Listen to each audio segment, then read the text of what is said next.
Yeah, this is the most appropriate tea blend I have, which isn't very appropriate, but I mean, it's got rose hips in it. That feels like something nuns would have drunk. I was like pouring tea while trying to fix my mic because I was like, oh no, my tea's gonna steep and get gross. Like that was the thing I was supposed to be paying attention to.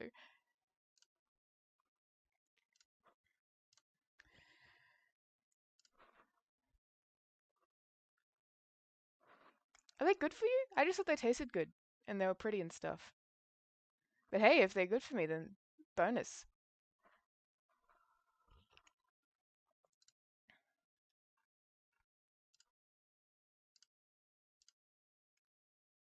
Mad antioxidants. Nice. Just realizing I need to have my Steam chat over here so I can see it while I'm playing the actual game.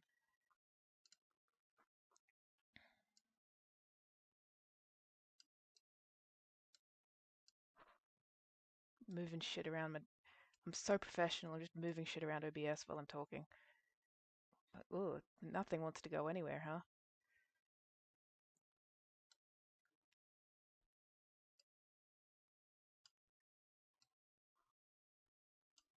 You can't even see what I'm doing. Anyway, so I opened this game for like 5 seconds to get the window capture so the stream could work, but then I fucked up the stream doing basic shit like talking. But I did notice that there is an opening, kind of like an OP for an anime. You know, visual novels will do that sometimes. They'll have their like opening. I don't want to say cutscene because a visual novel is, I mean, it's all cutscene really, or CG, I guess. No, but that's like a still image.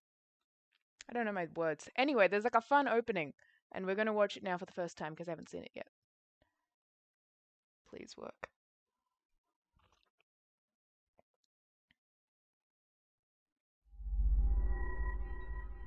It's working. Can you see this? Yes.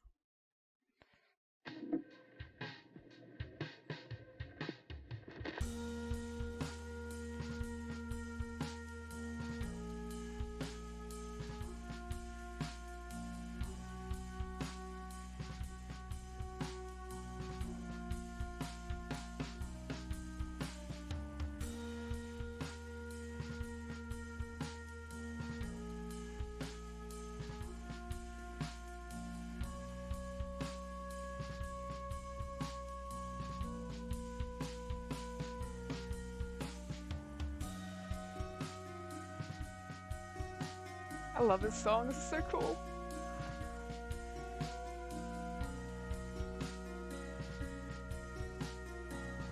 I love a medieval diagram.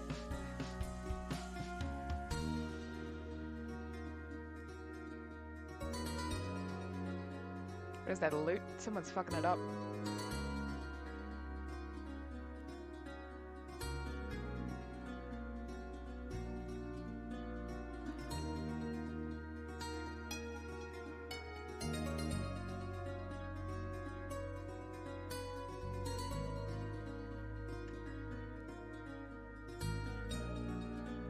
Oh, you know, nuns were getting mad drunk on all the wine they were making.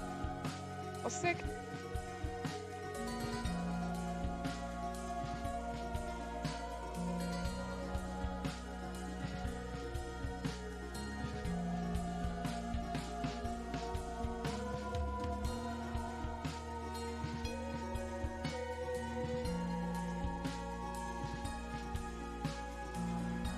You know, this would make like a really good like tarot deck.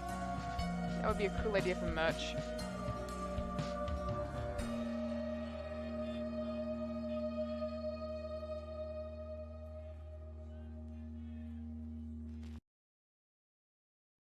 Oh, hell yeah. Now, this is volume 1 of a murder mystery. So I think we are going, if we get to the end of volume 1 today, which we probably won't. I have seen reviews that it's like 7 hours long, and I should not be sitting in a chair for 7 hours, even though I regularly do. I certainly can't talk for 7 hours. You can see my Dwarf Fortress streams where it gets like 4 hours in, and I'm just like, oh, click, click. Anyway, point is that we can get to the end of this game, and it's probably still not going to be finished. Like, the story, the murder mystery, it's probably not going to be solved. So, heads up for that. Second heads up, this is a murder mystery set in a 15th century convent, and so there are content warnings for period-appropriate bigotry and attitudes. I've also seen that not just violence, but specifically self-harm is mentioned in this game. So if you're not cool with that, then this probably isn't the game for you. And if you need a warning, that's your warning. And if you're not up for it today, I record my streams and you can watch them later on YouTube. So let's just have a poke around. Hi.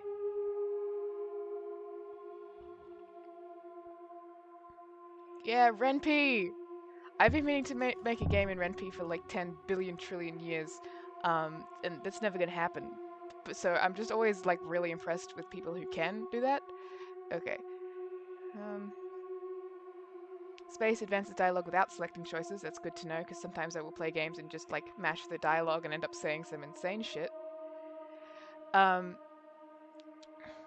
didn't know there was an interface to navigate. That's cool. That's probably just the choices.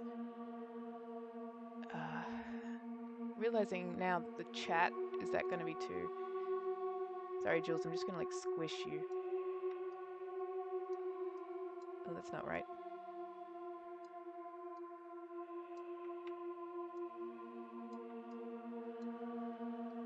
Squish. I'm probably going to have to move the chat a couple of times just as we figure out like what's on screen, what's not. Yeah. Cool. Preferences. I just like looking at menus when I open a game. I'm like, what do you allow me to do? Change the volume and the text speed, like a video game. But let's begin.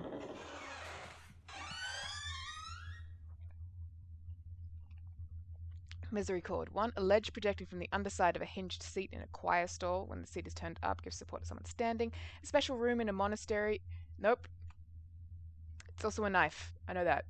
It's like a weapon. Yeah, there's the content warning.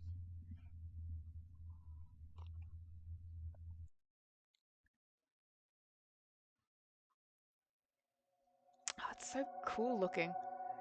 It was a dreadful summer's night. The sun had set several hours ago, but the air was still heavy and wet. Too cold to go without a shawl, too warm to feel comfortable in one. Such are English summers. Their temperatures never rise above those in the faraway lands, but they manage to be uncomfortable all the same. Even this stately home was not free from discomfort. Some might say, if you complained about the stuffiness within earshot, that this is what makes England such a fair country. Even the seasonal annoyances God granted us are unique. At any rate, it was certainly too muggy to be wearing a heavy cloak. Yet a man on horseback had appeared, thick cloth drawn tightly around his shoulders and face, on the road to the estate. Love a mysterious figure, he brought his horse from a gallop to a saunter as soon as he saw candlelight in the windows ahead. Coming to a stop, he tied his horse to a post and hurried to the front door of the estate to request entry. A servant called out to the man from behind the door he was pounding upon. "Go away, by God, go away!" Jeez, polite. Is the master of the house home? It is absolutely imperative I speak with him. I could not answer that even if I desired, sir. I'm choosing, like, crabby old butler voice. Yeah, me getting visitors too. This just feels like a crabby old butler. I must ask you to leave, lest I send a rider to call for the guard. I can see candlelight in his window. I know the master is home. Even if he was, this is an absolutely criminal time to be making house calls, sir. I must ask again, politely, for you to leave. Tell him a friend is outside waiting for him. A very good friend indeed. Sir, that's creepy as shit. Whispers could be heard behind the door. The servant had been approached by someone else inside the house, and they were conferring in hushed tones. After a moment, the door was unlatched and swung open to invite the cloaked man inside.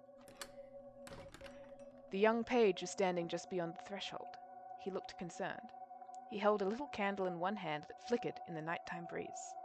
A tall man in expensive clothes stood behind him. The candlelight illuminated his beard and hair in silver. As the cloaked man made his way inside, he pressed a coin into the page's hand. Thank you very much. Oh! Well, thank you, sir. And I must beg forgiveness for any offense I caused. So it was a little kid. I went for old man, and it's like small man. I must apologize.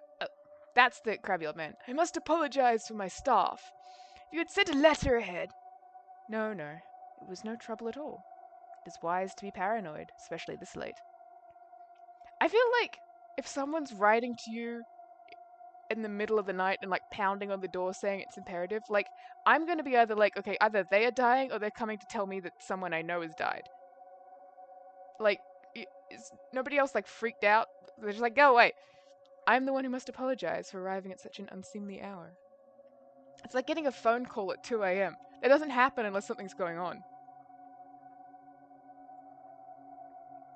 But I do have something of utmost urgency to discuss. Of course. My private parlor is upstairs. Should I bring refreshments? I can... No! That would not be necessary. It's either an emergency or a drunk dial. That's true. But this guy rode here on a horse, and I don't think you can do that while drunk. It tends to end really badly. Off to bed with you. The servant bowed and scurried out of the foyer. The two men took to the stairs wordlessly, the tall gentleman leading the way to his parlor. The visitor followed, his face still obscured by his cloak's loose hood. Once they reached the parlor, the master of the house walked around the room lighting candles before taking a plush seat behind a large wooden desk. He indicated for his guest to sit in the wooden chair in front of him. Instead, the man removed his disguise and sat on one of the more expensive cushioned seats littered around the room. His host eyed the man's muddy riding boots, but said nothing. Get your shit off my velvet. Beneath the cloak, the mysterious rider was quite handsome. He had sharp features and long silken hair. He was quite a bit shorter than the master of the house, but he carried himself in such a confident manner that it did not matter. A short king has arrived. He had dressed modestly for travel, but wore a jewelry box worth of rings on his fingers.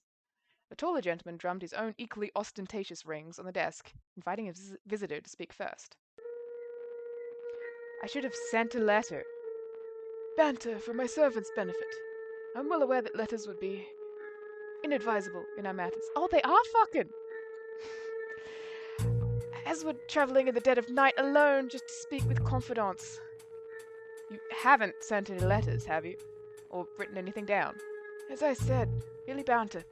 I'm no fool. Good. The long-haired man appeared satisfied and leaned forward in the chair with a smirk. Not that anything we have discussed is untoward. Never! But it pays to be cautious. You are quite correct. Must you agree with everything I say in this manner? As long as you say things that are agreeable, I'm afraid I have no choice. The younger man pulled his smirk even further around his thin face. To business, then. Indeed. I bring ill tidings, I'm afraid. The heroic capture of Berwick early on in the proceedings aside, I think the music is a little loud. Can't hear myself talk. The Scottish campaign is going quite terribly, but the king is still alive. Not that I expected him to dare lead a siege himself. He bears no wounds aside from his pride. Were you hoping a stray arrow might catch him on horseback? Said nothing of the sort. I would not worry. I can tell you with confidence that this excursion into Scotland has been as disastrous at home as it has been abroad. General sentiment in the court has become somewhat mutinous. That is good news. Yay, let's kill the king. Although sentiment means very little until it inspires action. I should not be surprised if action is taken eventually. Eventually. Eventually. Sooner rather than later, that would be my honest bet. The king's habits make him a plush target. Who was the king at this point? 15th century, is this post-Tudors? It's like 1450 something, I believe. Oh, this is an exercise in, like, restraint for me not immediately go Google this. Because, you know, in my Dwarf Fortress Sims, anytime I have any kind of thought, I just immediately Google what's going on. I don't know, his name is probably James. I mean, in Scotland, yeah, they're up to, like, James the 7th in Scotland or something. Anyway, I dare say nature might take its course before any one plot comes together. Plots? How very interesting. Have you caught wind of any good ones? No! There is a wide window of opportunity for others to act. I think it's Henry VIII. I would quite comfortably place money on the king passing in months. The younger man nodded. Wait, is this post Henry? Oh, I can't. I've got to Google things. I'm sorry. This is the kind of person I am. I just got to Google everything. 1450, King of England. This is pre-Henry. This is Henry VI. This is around Henry VI. He was crowned in 1429, and in 1431 as King of France. He's king until 1461, and then again from 1470. Okay, right. So this is definitely the king they're talking about, because, like, if you were king for a bit and then 10 years go by and then you're king again, something happened. Anyway, Henry VI. His wily smirk disappeared as he furrowed his brow, deep in thought. I've forgotten which guy this is talking about. The handsome one, I think. We are leaving a lot up to luck. Jesus Christ. Our hands stay clean, but I am not sure I trust chance with the future of the country. Even the most careful politicking gives way to chance. The game is in England, because it was talking about English summers. I know you must be tired of waiting. I am. You yourself said that the court is restless. How many other plans are in the middle of being concocted? Every morning, as I get dressed, I wonder, who is ahead of me? Who knows something I do not? What if today is the day that someone else finds the will to act, and I lose my opportunity forever? Nobody else has the will to act. That much I do know. Perhaps there are courtiers who knew something we do not. Perhaps there are plans whispered in rooms like these that are more conclusive. But there is nobody else out there with our will. Your will. I would like to believe that. Irregardless. Just not a word. We are acting. Maybe it's just like this guy. He's the kind of guy who says that. I don't know if that's the kind of faux pas that they would make back in the day. I don't know. In Scotland, it was most likely James I. Oh, you're right. There was a James somewhere. We are observing the board while others play. When the time comes, we will know more than anyone. All the better if something else happens to catch everyone off guard. There are too many things moving of their own attempt to control anything just yet. And if we can nudge just the right pieces in just the right direction without anyone noticing, we may get exactly what we want without having to do anything. I love it when I get what I want without having to do anything. The younger man nodded thoughtfully. He leaned back in the soft velvet seat and crossed his legs. In appearance, he was much more relaxed than a moment ago. However, when he spoke again, it was with surprising venom. What do you want? Why, the same as you, of course. England has a jester for a king. His mistakes must be rectified. So this is about justice for you. It's about course correction. Do you doubt me? I know you are cautious, paranoid, but you must be able to put your faith in someone, and I assure you, that is me. But what do you want? I don't understand. It's a rather simple question. It's nonsense. What do you want? Ooh. I want the same thing as you do. I want to kill the bloody King of England. The younger man grinned wickedly. My God, man. You just buckled after 2 questions. Because I wish to answer you, truthfully. If anyone else inquires, I can assure you. This is very funny. The visitor appeared relaxed once more, and waved his hand to swat away his host's excuses. Bah! I hope you do better than that if anyone truly presses you. I shall endeavour to keep it a secret. I have until now. You always shall. While we're on the subject of security, we know the king is poised to be acted against, but is there not a chance certain undesirable elements might be the ones to act? Are we prepared to deal with them? Lancaster loyalists? Yes. It would be a bit of a headache if they beat us to the punch, would it not? Surely those whispers haven't dissipated entirely. I can't make that noise while wearing a choker. It stops me. It is certainly wise to keep an eye on them. Matters of succession never settle. He gestured around the room the two were conspiring in. As we are clearly both aware. The younger man put his head in his hands and sighed theatrically. God almighty, I would have thought Scotland was enough to deal with on its own. Speaking of lineage, however, his son... That matter is being attended to, I assure you. So certain you are. I thought we were avoiding getting involved directly. We are. However, I have discovered a piece that can be nudged. We am not seated at the chess game. But we can influence the player. Yes, you've already used that one.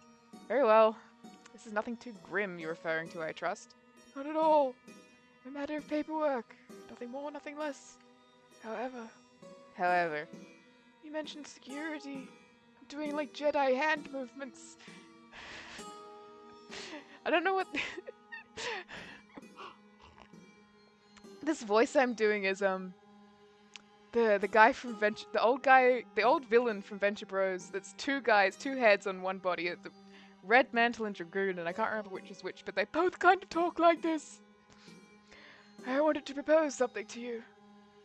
Through my various connections, I am owed many favors, and I am owed one in particular that might be useful, should you ever need a place to lay low. Why should I need to lay low? You should never need to. But as you say, it pays to be paranoid. The master of the house took a roll of parchment out from his desk and spread it across the desk in front of him. His visitor finally arose from the plush seat and strolled over to join in. The map was messy, ugly, perhaps poorly copied.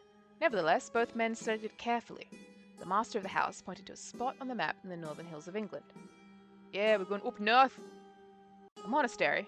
An abbey, well away from any conflict of note. It is remote, far away even from the village it serves. It would be a great setting for a murder mystery. And sparsely attended. You would be made quite comfortable for the duration of your stay. You are owed some very odd favors. Did a lover of yours take vows? I correspond with the bishop who administers the Eucharist to the nuns there, who has connections of his own, and so on and so forth. You know, bishops, they're corrupt as fuck. He sought my help in a few matters, and I in his. And it's your turn next, I take it. This is as safe a place as you could possibly find. A very peaceful little community, far away from any angry courtiers, or Lancasters. Anyone, for that matter. Perhaps if you were to take, say, a holiday, a trip into the hills when Christmas comes to sample the wine. Ah, it's that sort of abbey. One of the finest of that sort. I was saying, the nuns would probably get, like, fucked up on all that wine they're making. While you were there, nobody could possibly blame you for anything that might happen to the king. Enough. I will consider it. Wonderful! The younger man reached into his fashionable doublet and produced a small purse, which he dropped onto the map in front of his host. This is not for services rendered. This is a gift for a friend who provides stimulating conversation. My thanks to you. The map was rolled up and swept back into a drawer, and a bottle was placed on the table in its stead. Now then, while I have you here, would you care for a drink? I just got an achievement called Top Men. Cool. Oh, this is post Henry the VI. I presume we're in Henry the VII. I don't know how that works. Or are we just jumping forward in time? Oh. Hello there. You thought to come and keep me company. I'm flattered. But I do not need your sympathy. Everyone gets lonely. My situation is not unique. It's 1483, or, yes, I have the memory of a gnat. It's 1480 something. I think 83. No matter how many people they surround themselves with, no matter how sociable they are in their day-to-day, everyone has an emptiness inside them that cannot be filled. We are insatiable. To know someone is to demand more and more of them. More laughter, more nods as we pass each other in the hallway, more shoulders to cry on, more promises to keep. Once you've tasted companionship, it's impossible not to yearn for it constantly. To strip little pieces away from people like a carrion bird. I'm better off in here, without that hunger, that temptation. Maybe locked in a little cell all by myself, but you didn't waste your time with me. Or is it that you're lonely too? Perhaps you'd like me to change the subject to something a bit less melancholy. That is a shame. I must apologize. If it's company you're after, you are stuck with me and my musings for now. There's no point in belaboring all of this. What's done is done. But I suppose I'm not going anywhere. I could pretend to be an anchoress once more for old time's sake. Hold on, I'm getting a robot. I need a better setup.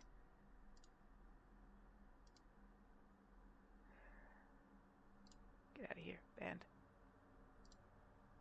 Banned robot. Okay, back to the game. You understand the duties of a proper anchoress, I'm assuring? It's more or less what we're doing right now. You have questions and I have answers. That is all, really. I used to have a more flowery opinion of the work, but that's all it boils down to. I would read scripture and copy scripture to prepare for moments like this. Reading and writing, questions and answers. Thank God I have the answers. Questions without answers make me feel the loneliest of all. It all began about a year ago. Answering questions was my life's purpose. I sat in this room and studied scripture day in, day out, hoping that when someone came to me with a question, I'd have an answer. And let me be perfectly clear. This was a purpose, not a vocation. It's a rite of consecration and everything. That's right. Speaking to someone who is a bit like a living saint. Are you moved? Do you feel particularly rapturous? Awed? Well, please don't. I don't live that way anymore. Just because I'm stuck in here again doesn't mean I get all of that back. Turn my back on my duties, all because I got caught up in a worldly mess I had no business with. Anyway, before all that, I never left this room. I lived in here as long as I can remember. That's fucked up. They used to do fucked up things in convents and, like, monasteries and stuff. They were just doing insane shit. Like, Geneva Convention breaking solitary confinement kind of requirements, and they just, like, live like that. Hold on. Okay, James the Third in Scotland. This had, Jules, we're not in Scotland. Edward the Fourth in England, depending on the month. There were 3 kings. That's probably... See, I thought it was Edward the Sixth because I was like, oh, he was like a break in him being a king. I thought this is the era when like shit was just constantly happening. It was like, you know, the early 2010s in Australian Parliament. It was just go through like 900 heads of states in a week. Meals delivered every day through the squint. That is a fucked up word. The Eucharist performed by the visiting bishop through the squint. That feels like a euphemism for something. Laundry passed back and forth through the squint. My apologies. The hagioscope is the proper term. That's what we're talking through right now. Don't mean to be dramatic, but I'd always assumed I'd die in here. Why wouldn't I? I had everything I needed. Honestly, that's not a complaint. I love my work, even if most of the questions I got were incredibly frivolous. Actually, the proper term is glory hole. It is not! That is not what that is! I'd help the other sisters win argument. Oh, actually, I've done a complete 180. I kind of want this job now. I want to live in the hole and just tell, like, hey, tell her nose looks like shit. Is God really never mentioned in Esther? That kind of thing. He is not, in case you were wondering. I cherished every question I was asked. I was just happy to get them because I was, yes, lonely. I did not realize it at the time, but I was. The excitement I felt when someone arrived with a question for me was, I thought, the manifestation of my duty as anchoress. A sense of fulfillment, of being theologically helpful.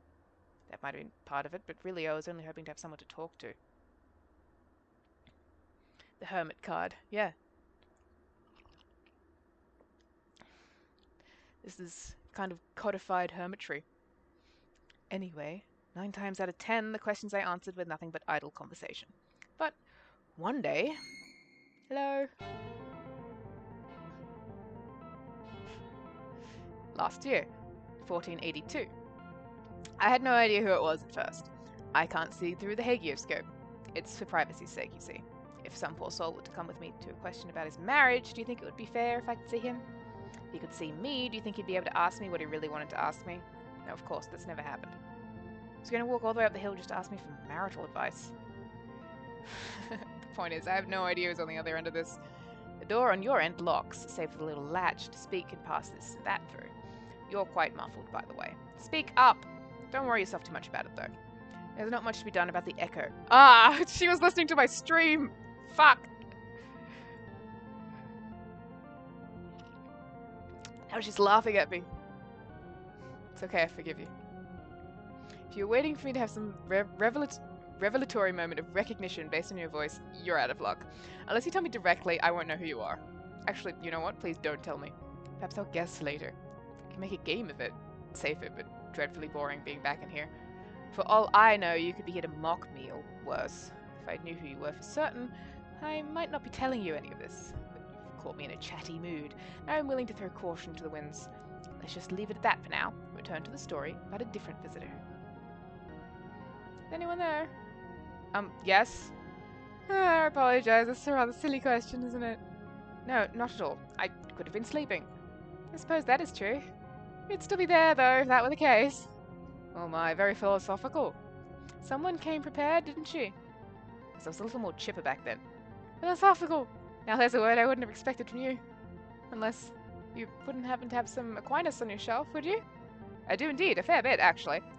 My condolences. What's it like in there? What do you mean? Yourself, what's it like? Well, it's nice, I think. You think? Well, I don't have much of a point of comparison, if that makes sense. You have books. That's an understatement. I have lots and lots of books. I already kind of just live like this. This is so Princess Tower. Yeah, okay, well, fucking... If you're gonna diagnose me that bad, can you write me a prescription? You've read all of them. Many times, yes. So you have lots to convey your experience to, surely. There's lots of nice places and books. 10 marijuana. Cool. Thanks, Jules. Much appreciated. Well, I suppose that's true. I've never really thought about it that way. The nice places in the text I tend to read. Religious texts. Christian scripture, yes. Aquinas has a lot to say about architecture, but I can't blame you for not finding his descriptions particularly gripping. There are plenty of nice places in the Bible I can think of, though. Cities and palaces and so on. Bit nice to look at, certainly. Physically comfortable, but spiritually less so. You're telling me you wouldn't have liked to have seen, I don't know, King Solomon's palace? Definitely not. Sounds beautiful, but it was built on sin after sin. In Kings 11:4. Vanity of vanities, I know. Sorry, I assumed you weren't one of the sisters if you were asking questions about visiting Solomon's palace. This was unlike any conversation I've ever had previously. So casual, yet so exhaustive. Or to put it another way, the words themselves weren't detailed, but it was a conversation only people enamored with little details could have. Relaxed, but practiced. After a while, she thanked me and left. Then she started showing up regularly. I don't remember every last thing we talked about. Usually she would ask one or two questions and things tumbled forwards from that point. We would chat about scriptural specifics, argue lightly over minor interpretations of the Bible, and even talk about the finer points of translating Hebrew and Greek into Latin. It was the first time I'd ever felt challenged by a visitor. My Greek is terrible and my Hebrew non-existent, I must admit. We didn't always agree. In fact, I'd hazard a guess that we mostly didn't, but it never felt contentious. We were like expert swordsmen having a rigorous sparring sessions, okay. In fact, I did bring that up once or twice. Isn't it funny that the Bible refers to so many soldiers as comely? Why is that funny? Well, you know, a man wrote it. Oh, I don't know what you're...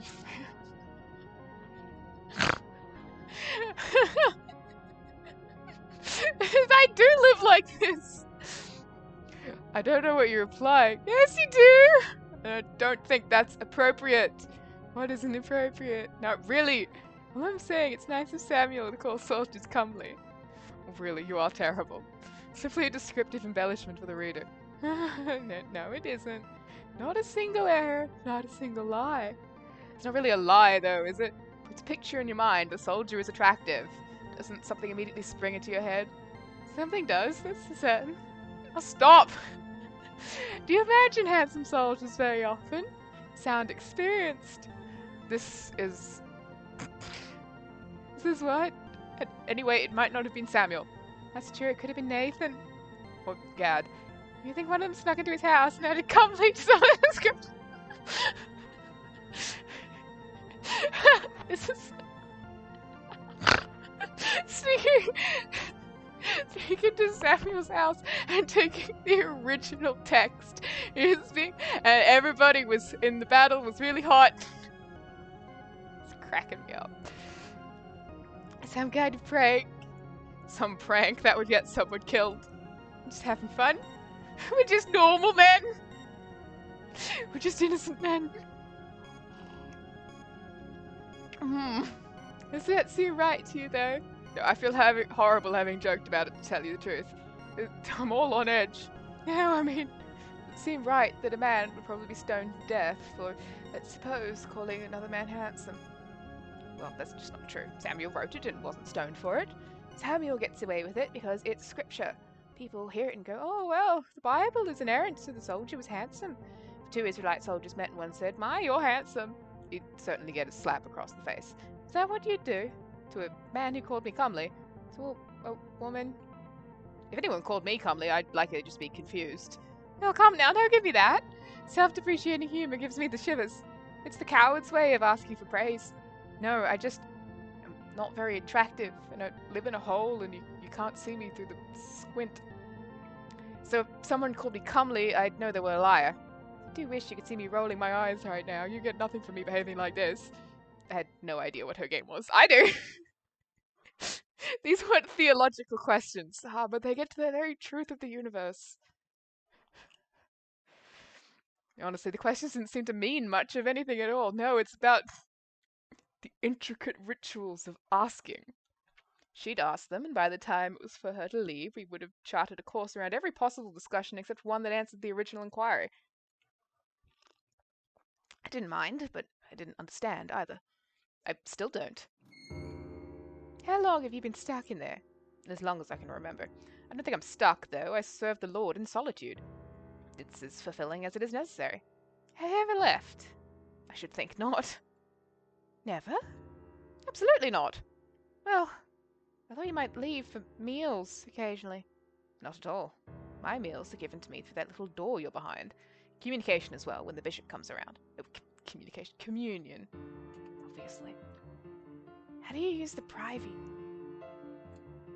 It's giving Tombs of Atuan. It's a damn good book. How do you shit, woman? I have a chamber pot. It gets taken away when my meals are delivered. Goodness me. It's pretty rather small to fit through here. Let me get this straight. You do not talk about this. Someone has to carry it all the way to the privy to dump it out. Be gone! You don't want to think about it. You know, I was feeling quite sorry for you and your hermetic lifestyle, but you get to read and write all day. I'm saying I already live like this. Your meals are delivered to you. I got this really good fried chicken from Uber Eats last night. It was so good. I don't want to dox myself, but oh no, they're a franchise. Okay, yeah, there's like several locations in Sydney. Nash Brothers chicken. Yeah, it's really good. Fried chicken, tasty. I got the second level of spice, and it was very mild. I presume the lowest level of spice has like absolutely zero capsaicin in it, but it was like good. It had like that barbecue kind of twang, but it was like really. It wasn't saucy. It was like dry fried. I'm talking about fried chicken. How else would I live? Your waste collected? Are you practically weighted on hand and foot, my liege? I am not. You know, sometimes I just chuck it all out of my window. Besides, I didn't ask for this life. It's a responsibility. Oh, they all say that. Noblesse oblige and so on. 'Tis ours the dignity they give to grace. I'm drawing a blank on that one. Oh, it's not a Bible verse. It's the Iliad. I'm not familiar. But they didn't even give you any fun books. Do you think a nun was hard? Okay, the Iliad is kind of a fun book. But when that's your fun book.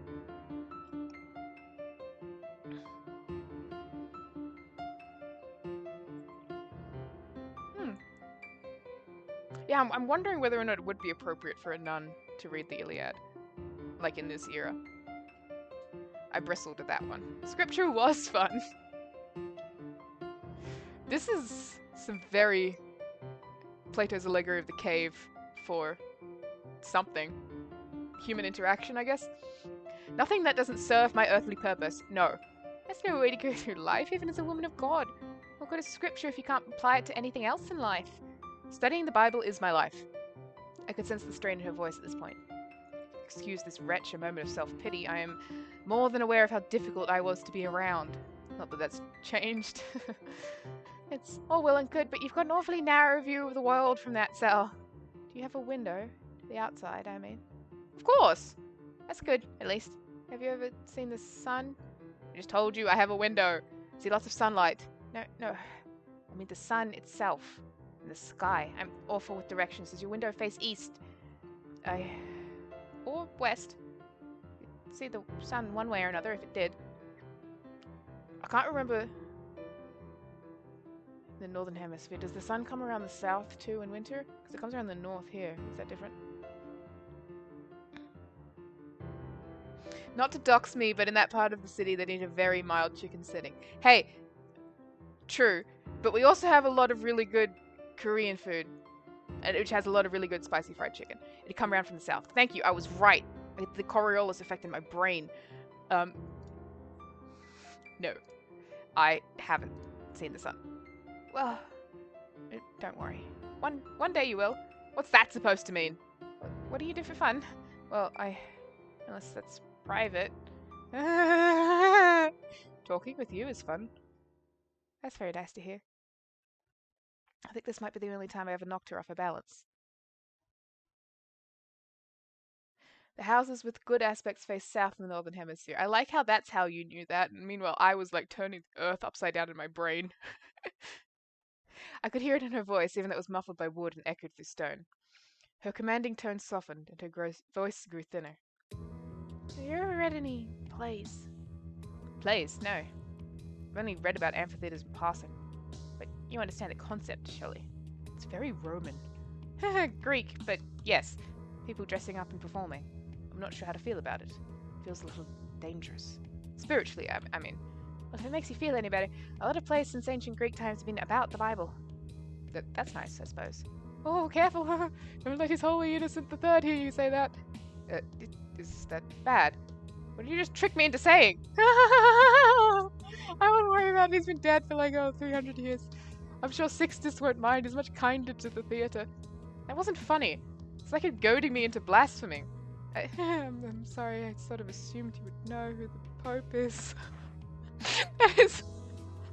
Yeah, that's a fair assumption to make. You're talking to someone who's in solitary at an abbey whose entire job is to read scripture. You'd assume she knows who the Pope is. I receive very little news in here. It's not really like news. It's like, he's kind of your boss. If it isn't a matter of complete catastrophe, I probably won't hear about it. As long as the Pope is the Pope and the nation is still part. Oh, okay, yeah, this is 308. Are we... News is not exactly material to me. What nation are we in? England. Do you know what year it is? It's 1482. Come now, what do you take me for? What month is it? Ugh. Oh dear. I mean, that's not too relevant to me. Mostly I just look outside to tell what season it is. I mean, I get a special meal on Christmas. How much? I know. I brought it to you last year. Oh, that's so cute. Oh, fuck. I'm like... that like had a physical sensation of like, oh, inside me. It is Edward then. Okay, it's often an Edward. How often have you visited me now? I'll never tell. Have it your way. What month is it, though? October. Oh, fuck, I know how to pronounce this.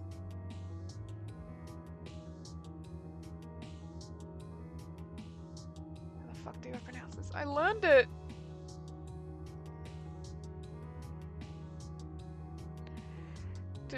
Okay, fine. I'm gonna Google again just so I don't embarrass myself.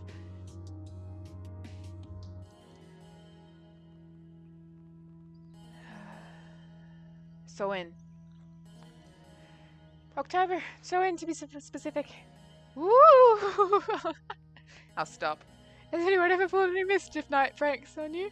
Mercifully not to my knowledge. I get plenty of mischief from you, though. Fair play. Listen, I need to move on, but I'll bring you a play to read next time. I know. Just the one.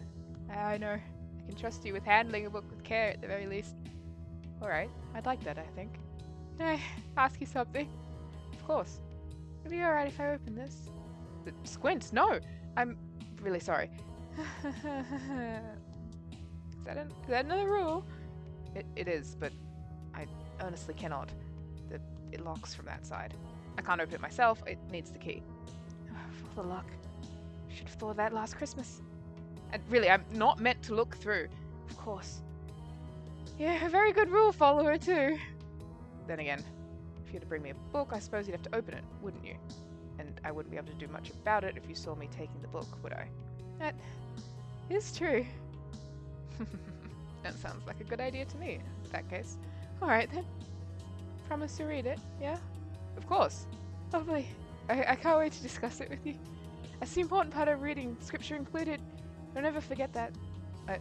I'll try not to. There's a good girl. Anyway, goodbye for now. She really just said that. Oh, she just said that. I'm late for Vespers. Goodbye. She never did bring me that play. It's not her fault, I suppose. When I went to sleep that night, all I could hear was an incessant scratching. I should have known then that the devil wanted me. He'd been trying to claw his way into my cell my whole life. An elaborate plan to get me was taking shape. Scratch, scratch. It's echoed down the hall and throughout my cell for what seemed like hours, shaving away at the walls, breaking down the barrier that kept me safe in here for God knows how many years, inside my head. I dreamed that I was trapped in a small box, pounding and beating against the lid. I should have known. Should have known. Should have known. Every sign pointed to something being wrong. That nagging feeling in your gut when you can tell something is amiss. You should listen to it. Every time I've acted against it, I've regretted the decision. For example, usually the food I received in here was actually quite nice. I even looked forward to the fish. But once I received some fish on a Sunday that smelled terrible. I was so hungry, but I ate it anyway. I was sick for days, naturally. Do you understand? This is how my life works. I jump in without thought when a moment's hesitation would save me. Like some of the other nuns might have said once upon a time, I never think more than a move ahead. Like a stubborn child, I will succumb to every whim, every fleeting desire. I read so much scripture. I lived a blessed life. I knew better, and if I could do it, if I could fall so easily without another soul in that cell, not but stone and paper in my fingertips, what could I do if I was set loose in the wider world? Ah, oh, this rules. I love this character. Yeah, guilt.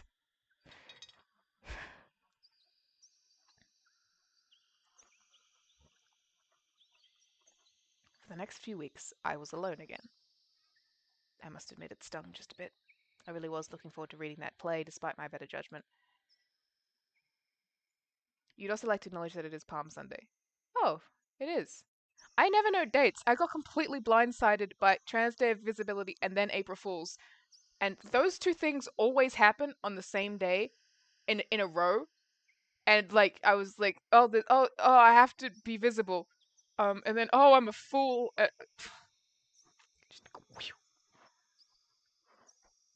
I dutifully continued my work in the meantime, brushing up on scripture, transcribing scripture, and quoting scripture to the odd visitor. I had a few inquiries, but for once I could immediately tell that they weren't who I was waiting for. I'm not sure who they were, nor did I particularly care. I just knew that they weren't her. The scratching continued. My dreams became more and more desperate. Sometimes I broke through the wood surrounding me, but whenever I did, my mouth would fill with cloth. I would wake up choking. Oh, yes, I mentioned transcription. That was the other half of my work. As well as being a font of wisdom, I helped spread the gospel through writing. I'd copy page after page, book after book. I even did the illumination. Oh, fuck yes. Yeah, that shit looks so cool. I must admit that was my favorite part. Wasn't particularly good at it, but I was proud of it. Sometimes I'd imagine someone opening a book and being moved by the words, but the illumination, that gold leaf I carefully placed, really inspiring them. It does, it's good. Pride. Stupid, stupid.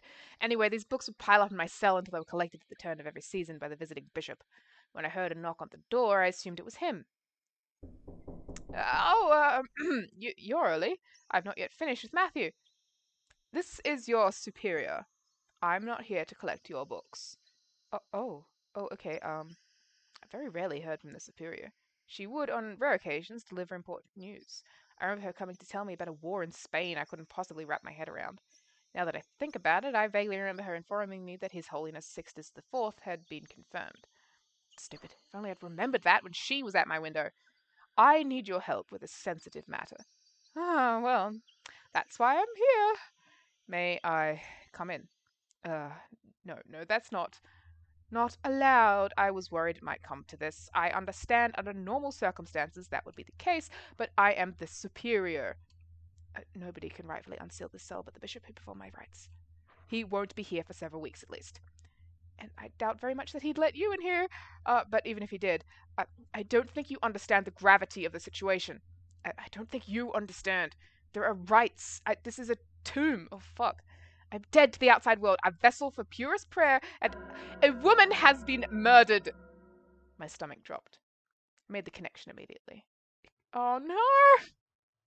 No! I saw this coming, but I hate it.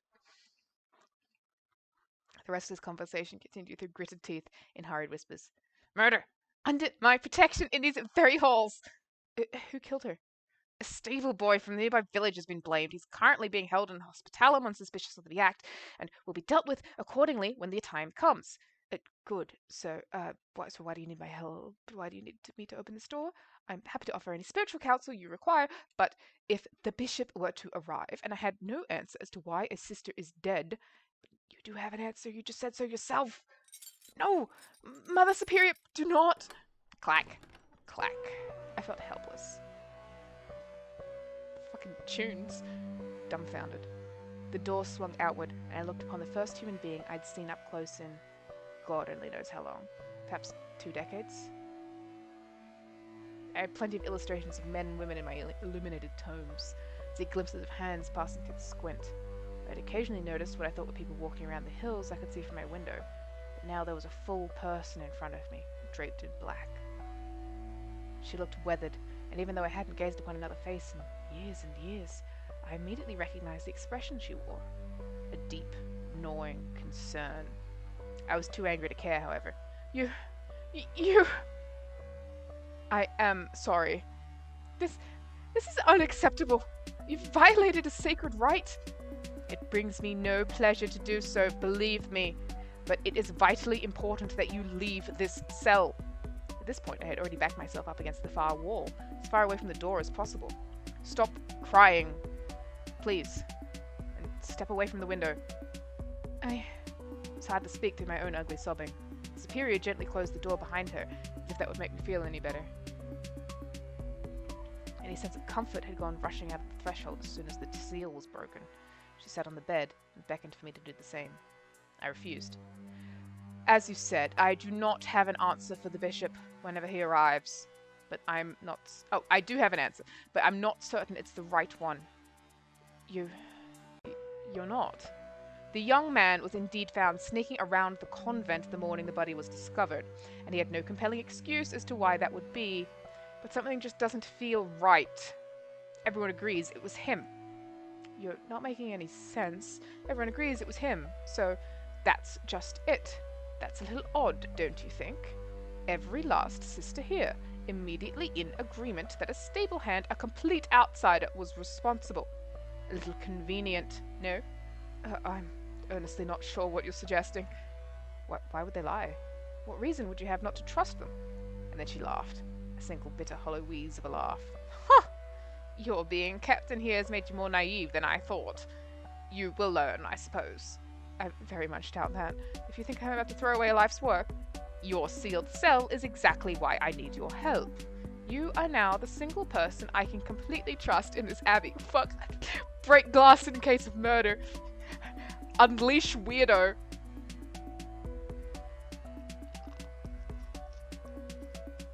Every other sister more or less has free run of the place, except for you.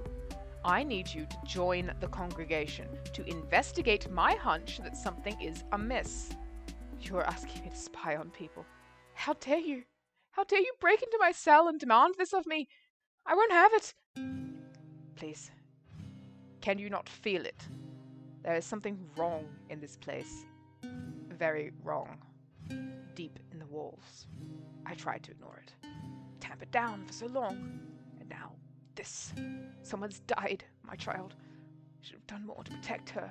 I could have watched closer.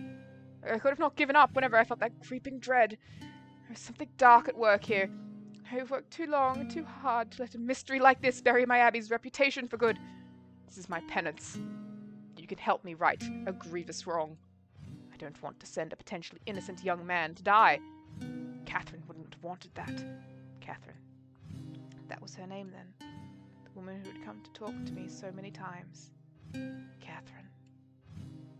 I felt like I'd learned the shape of the thing that had shattered, and all of a sudden I felt obligated to help put it back together. Oh fuck, this is like getting to me like really bad. This is like so upsetting. It's like really good. I'm like, I can't stop playing. This is so good.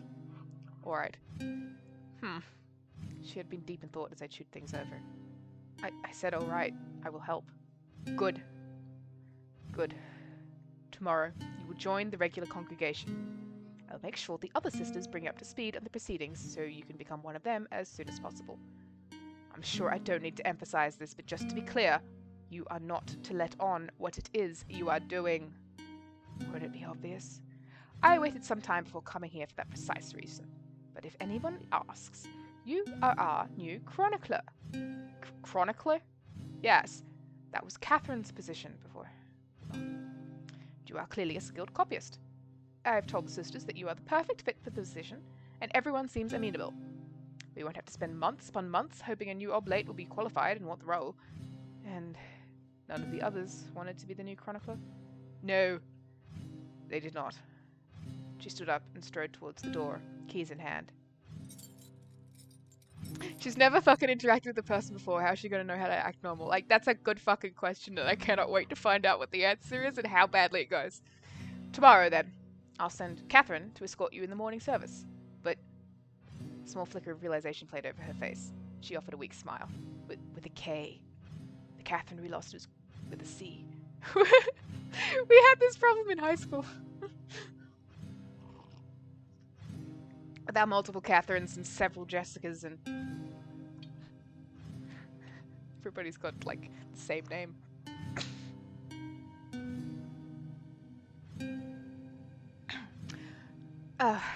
She stood on the threshold, her apologetic smile wavering.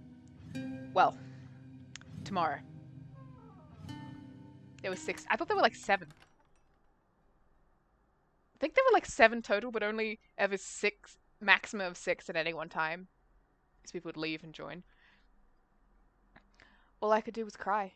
I had been locked in here my whole life, and now I was being told to leave my legacy behind. I'd been comfortable here, happy with humble servitude. Dead to the world, but never to myself. Peacefully unaware of anything outside the walls of my cell. I had no need to care about trivial, fleeting matters. My life was God's. I was angry at the Superior for breaking down the barrier and tainting my meticulously organized little world. I was angrier at whoever had taken those conversations from me. Whoever had taken that play from me. So that's what I chose to focus on. How I chose to interpret events. Stupid. Interpretation was never how I was taught to process scripture. But I ignored the fact that the Superior was the one who had stepped through the door in lieu of the desire to seek some nebulous form of justice. I took my evening meal from the squint without a word. My head felt like it had been filled with smoke. My eyes watered at the sensation. I became more aware of my palms than I'd ever been before. I couldn't keep from wiping them against my thigh incessantly, fidgeting before each page turn as I struggled to find some piece of comfort in one of my books. I couldn't find one. Pathetic, wasn't I? 20-some-odd years spent reading scripture to the point where I could feasibly recite it without even glancing at the page. But nothing leapt out at me as I flipped through the tomes. Words barely registered as words. Many people hold a passage or particular psalm to the heart. I myself did not. I'd been so immersed in the Bible for so long, it was difficult to single out any one piece of text that truly spoke to me in this moment. She has a thing where it's like she seems neurodiverse, but maybe she just lives in a box. I feel like living in a box for 20 years would give you some kind of, if only temporary, neurodiversity. Like, it would do something, like, inside your brain, mechanically to your synapses. Get in the autism box. Usually I would chalk this up to the essence of my position. I had no need for a favorite passage, and my life was devoted to all passages. I'd simply never held any one piece of wisdom in higher esteem than any other. A holistic way to think about the book, until I found myself in need. I tried searching for meaning in the text that I'd been copying before the superior barged in, but the letters might as well have been Greek. I felt sick to my stomach, and racked with worries, guilt, and rage. I didn't want to feel any more, so I tore off my clothes and rolled into my straw mattress and closed my eyes as tight as I could.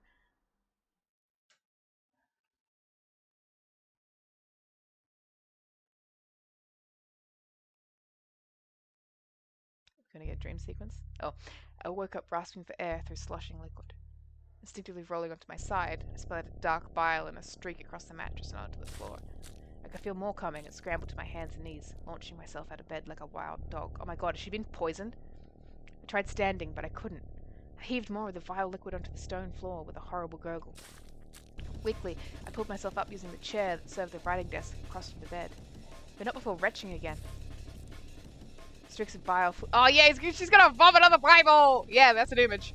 Streaks of bile flew across the copy of Matthew I'd been transcribing, still open on the reading desk. Yeah! I groaned and launched myself from the chair towards the window, hoping to be able to get the rest of the foul substance I could still feel bubbling in my throat outside. Skip these nasty details? No, I don't think so. I spent years listening to everything others had to say, and I must admit I'm very much enjoying having someone listen to me. You'll permit me this relatively small indulgence. Besides, I lived it, and you're just hearing the story. I'm sure you can manage. I flung open the wooden window cover just in time to heave the last of that toxic bile into the dusk. I leaned my head out for a few moments. I could hear the faint splash of the stuff as it hit the grass below. I panted for a bit, attempting to regain my composure. Eventually, I was able to stop wheezing and breathe somewhat normally. You're familiar with the concept of humors, yes? Yes! I love using them for symbolism and thinking about how insane people were about how the body worked before we felt comfortable cutting people open and watching what's going on in there. 4 elements reside in our bodies, manifested as various fluids. But I'd sound so incredulous, I learned a little bit about the world before I took the oath to be an anchoress. 4 humans are elements that make up our earthly selves.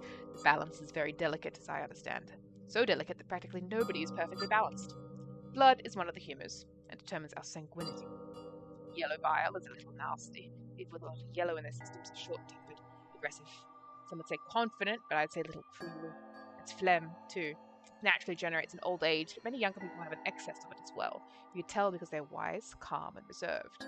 I wouldn't mind having an excess of phlegm, honestly. It's funny as the word is to say. Sadly, I'm full of black bile instead. Does that really surprise you? I'm joking. Of course it wouldn't surprise you.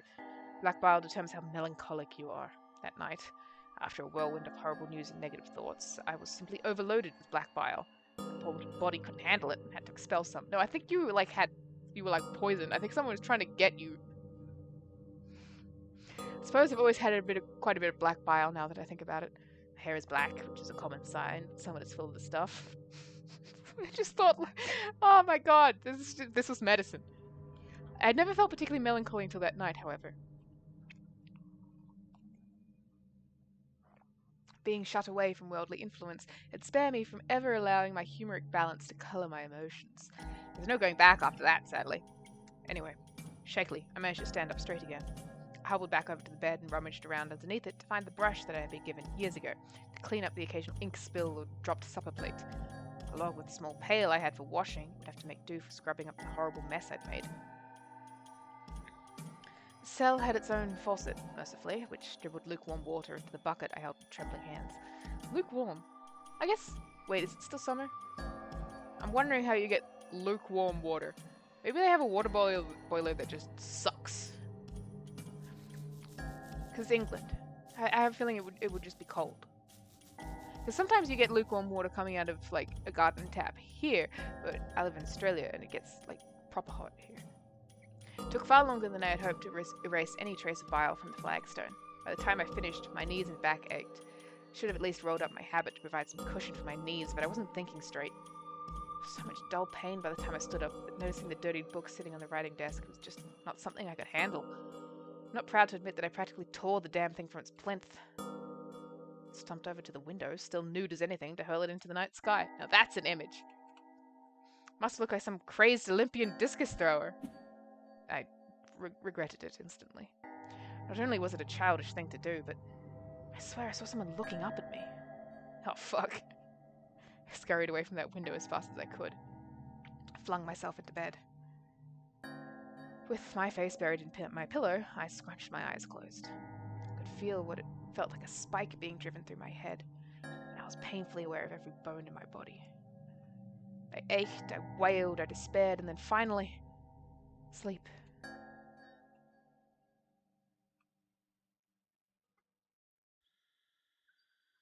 Next morning, I woke up feeling worse than if I hadn't slept at all. Oh, I hate it when that happens. It happens to me all the time. The aches may have subsided somewhat, but the pain that had afflicted my head had merely reduced to a low-level buzz that made every thought take twice as long to finish.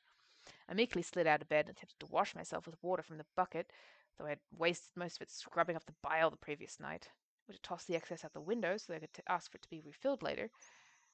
I could still see my copy of Matthew on the ground beneath the window. An embarrassing reminder of last night's behavior. Halfway through tossing the water out, I remembered the horrible apparition I'd seen outside the night before. That woke me up. Yeah, apparitions will do that. I think it's the fire alarm. That shit would just, like, completely change my mental status. I turned away from the window as quickly as I had the night before, even though there was nothing to see out there in the light of day. I simply didn't want to think about it anymore. Nervously, I slipped on my habit, clipped on my wimple, put on my cowl. There's so much shit that goes on to keeping a nun's hair out of their face. The superior had told me that somebody, Catherine, would come to collect me before the morning service. Morning service. Ah, I'd forgotten Martins. Are you decent in there? Yes. Good. Just a moment. Good God, which key was it? Well, look at you. She immediately reached out and yanked on my cowl, adjusting it to suit her liking. You look awful. This won't do. Superior would have my head. I looked up at her, bewildered. Sorry, poor taste. She licked her thumb before pressing it against my forehead and tucking an unruly cowlick under my wimple. I bristled instinctively and pulled away.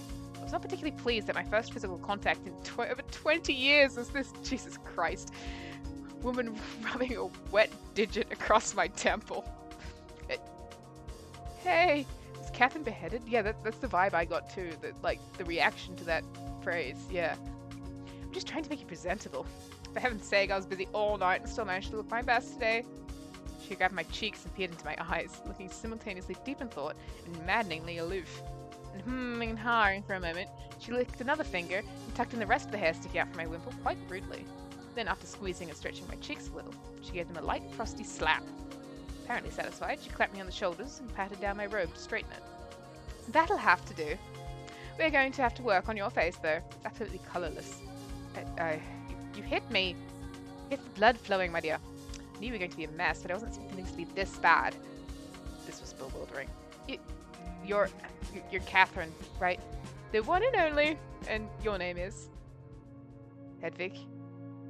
Adorable. Now let's get along. The last thing I need is a talking to from the superior. She took a moment to admire her handiwork, eyeing me up and down. I do love the name Hedwig. And with that, she turned on her heel and began to stride down the hallway. I couldn't follow her. I'd never left this cell. I stood upon the threshold. Felt as though I was rocking back and forth in the deck of the ship. I closed my eyes for a moment, perhaps hoping that I'd open them and be back where I was just a few weeks ago. Sheltered, sealed, and content. Are you coming? I savored a few precious last seconds. Yes, I'm ready now. Off we go then.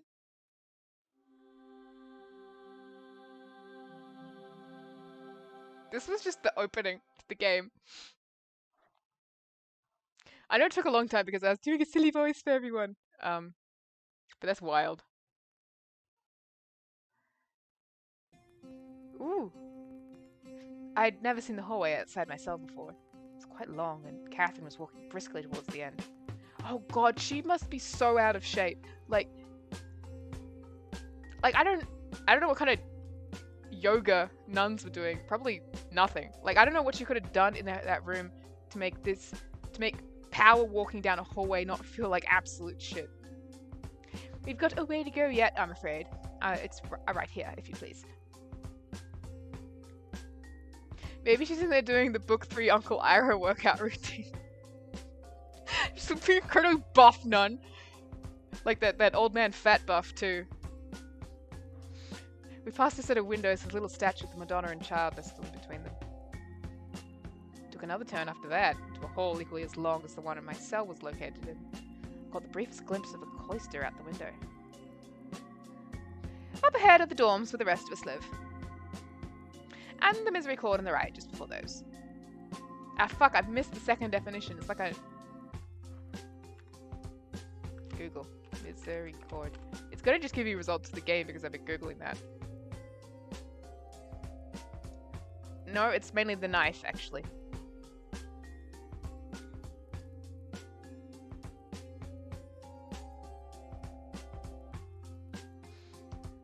Room in a medieval Benedictine monastery where some part of the community would eat on any given day.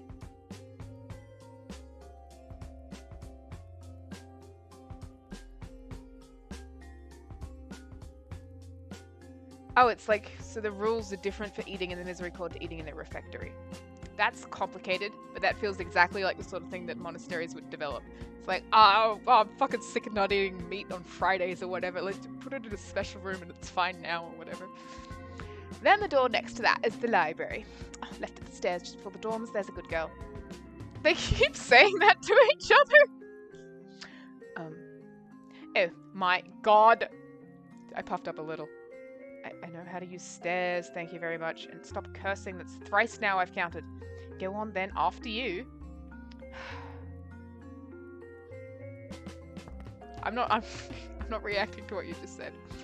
I gingerly put one foot on the first step down. Very good. See?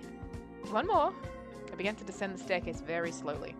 I instinctively held out my hands for balance until I felt Catherine firmly gripping them and planting them to my sides. You just walk down them normally. I know! This really is precious. I'll race you to the bottom. No, don't do that. I don't want her falling down the stairs the second she gets out of her hole. She had already casually strolled down to the landing. She pointed to the staircase that descended the other way as I wobbled my way down to her. There's more this way, just so you know. You are being perfectly horrible. Aren't I just? Hurry up, you got places to be, you people to meet.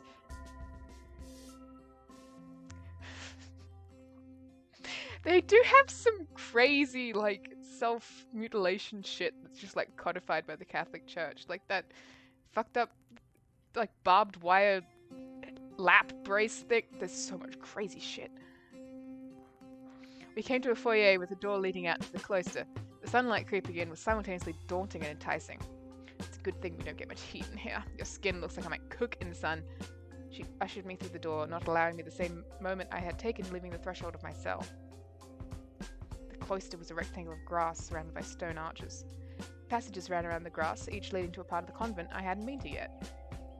The sun glinted off what appeared to be a metal crucifix in the middle of the lawn.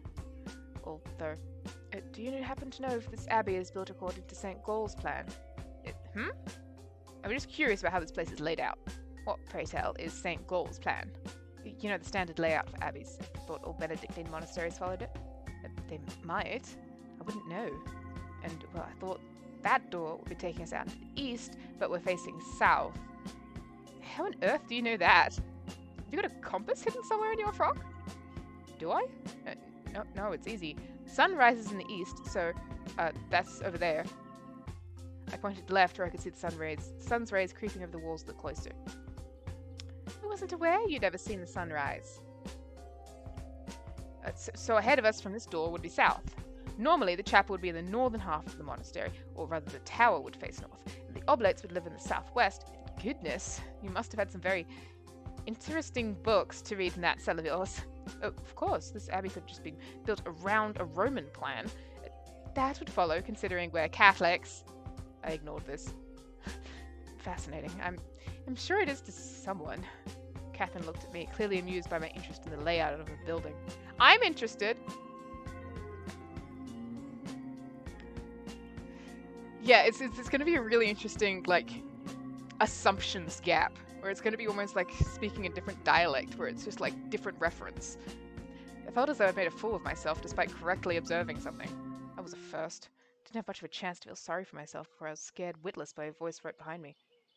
As far as I know, the building was supposed to follow the plan of St. Gaul, but the buildings got a little turned around in a storm. I could have jumped all the way out of my habit then and there. I wheeled around with a yelp. Sorry, I didn't mean to startle you. I'm Sister Margaret. I take it you're the anchoress everyone's been whispering about? That's her! Yes, my name's Hedwig. Well, not anymore. I mean, my name is still Hedwig, but I'm not an anchoress anymore. Obviously. Isn't she precious? It's nice to meet you. A word of advice. You can still go back to your cell. We can tell the soup you weren't feeling well. How did she... Oh no, I feel fine. Wait, I just realized I call the superior the soup. That's funny. That feels like something Australian nuns would come up with. Oh yeah, I gotta go talk to the soup because I fucked up confession again.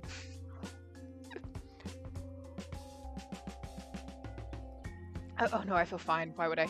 Margaret turned her gaze to Catherine, as if to deliver some long-anticipated bad news. She fixed the portative. Oh, has she now? Well, maybe I'll tell her I'm sick today. Stop! Cursing! And, what's a portative? Thank you for asking, because I always want to Google things. Margaret made a little wiggly gesture with her fingers. A little organ. Which means we'll be singing...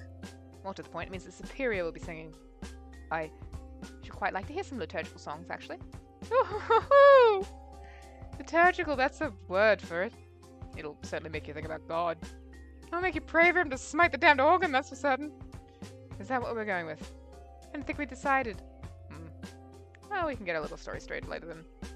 Her words belied a mischievous sense of humor that I would never expected giving a stoic expression. I really like her. I really, really like her.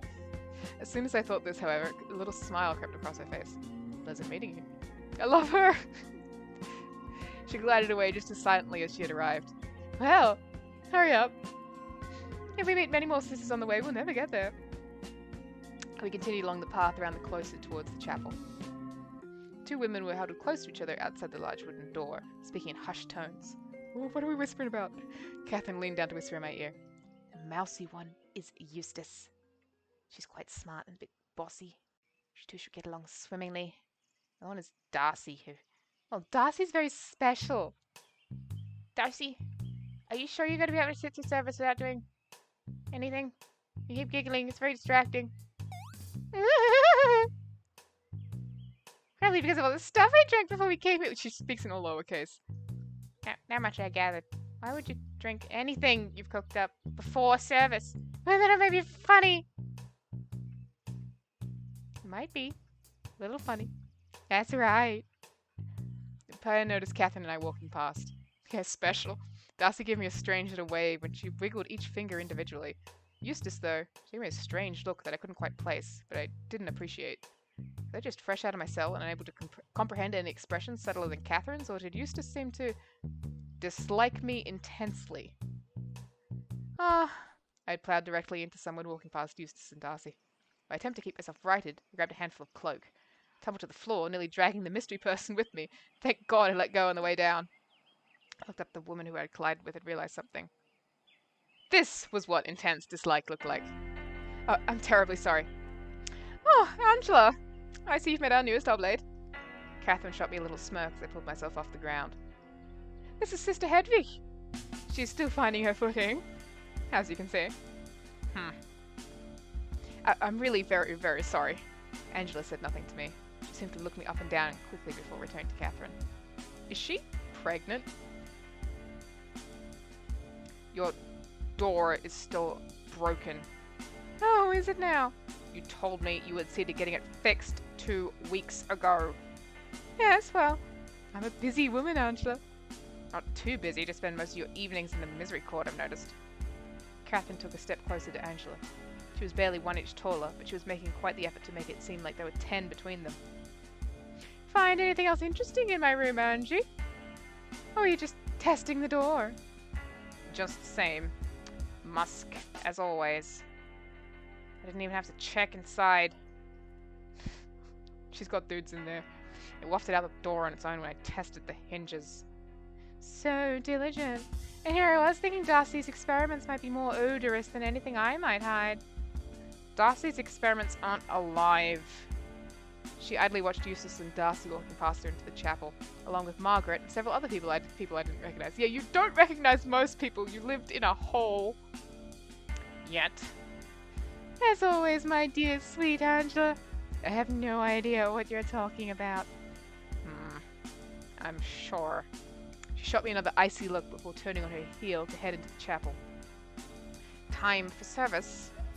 Catherine made a high-pitched little noise and then like a mocking sneeze. I think. Angela froze for a moment, but did not turn around before continuing to the hall. Angela's convinced I'm keeping a cat in my room. Oh, I thought she was sneaking a guy in there. She's been bothering about me for months. Are you? Of course not. They're filthy little things. Speaking of which, my cat is not allowed in my room at the moment. He's on pissing on curtains timeout. Oh, this is such a cool image. Inside the chapel, everyone was already sitting in pews. All except the superior, the soup, who could make out standing at the altar near the back.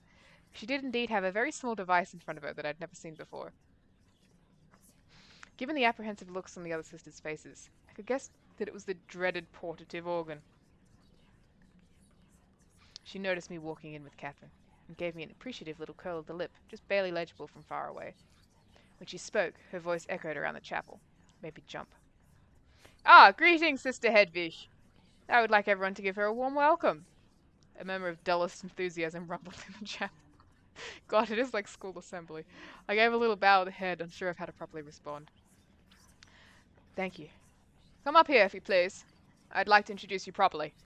She glared at the gathered nuns. To the congregation.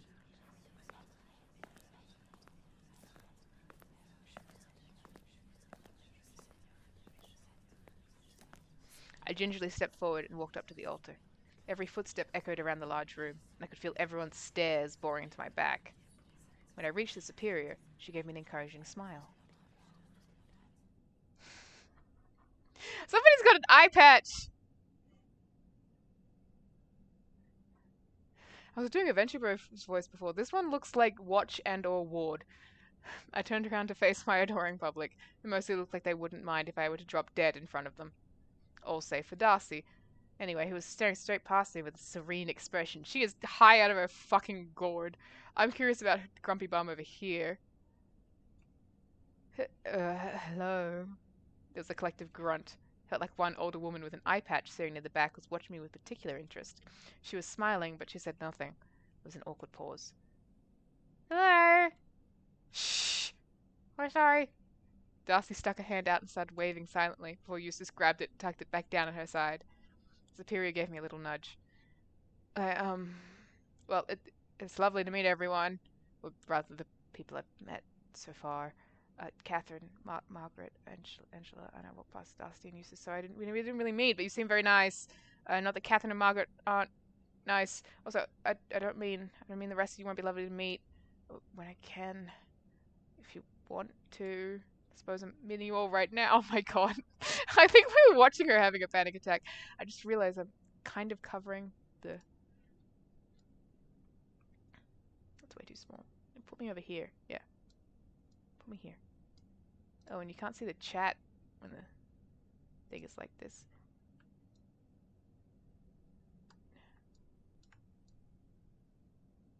Yeah.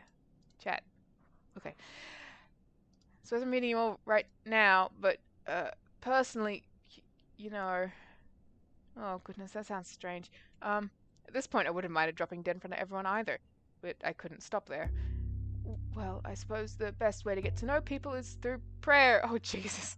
Not that I've ever prayed with anyone, but that's what I've read. Wherever two or more are gathered, and so on. Prayed alone many times though.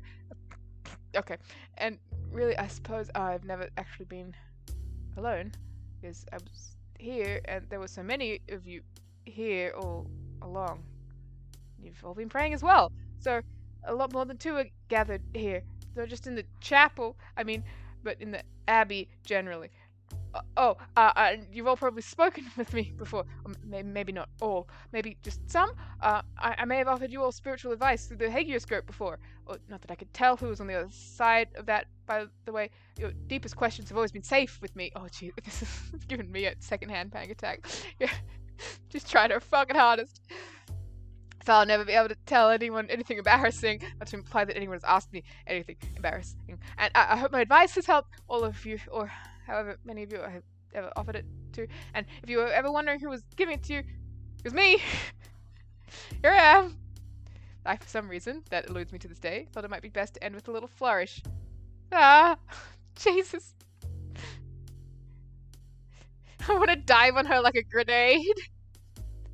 I'm having so many flashbacks introducing myself, like in high school events and like first year uni stuff, where it's like, what does confidence look like? I'm your chronicler. Silence, dreadful, dreadful silence. Finally, Darcy raised her hand. Yes, Mr. Hagioscope. It's a funny little window next to a door. I'm supposed to talk through it. All right. I bared my teeth in a wide smile as I could manage the rest of the sisters. Got no response at all, save for another wave from Darcy and a smirk from Catherine. Looked at the superior for some sort of guidance, any help at all. She just smiled at me and pushed my back gently, urging me to head back to the pews. Hedwig's situation is rather unique, so we all have a responsibility to look out for her and help her with the day-to-day around the convent. I want everyone to be extra helpful and forgiving towards her, and I want no sort of hazing or pranking. By the by, Sister Flora, I will be speaking with you after Prime concludes today. Whatever. Flora was the young woman with the pimply face then. Not wanting to cause a fuss, I walked past the last pew to sit in an empty row in the back on the opposite side of the aisle to everyone else. Now the creed, if you'd please, and then we will continue with the usual psalmody before concluding with a hymn. And yes, that means singing. And yes, that means all of you, including Catherine I. Well, Catherine 1? I don't know. Is that her initial, or are they numbering the numerous Catherines they have? Imagining a superior sister, Michael. Yeah. I feel like if you're a nun in a position of authority, you have been through so much crap that, like, nothing phases you. Catherine I? It was an awkward pause before everyone lurched into the Athanasian creed at the superior's urging. I'm not doing the Latin, I'm sorry, guys. Just, I don't know. Let the spirit move you so you can hear that in your head.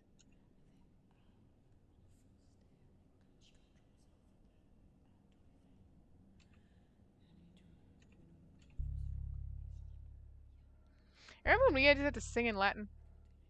Gaudiamus Igitur, we'd have to sing that once a year, and that was enough time for us to completely forget how the fuck to pronounce any of that shit.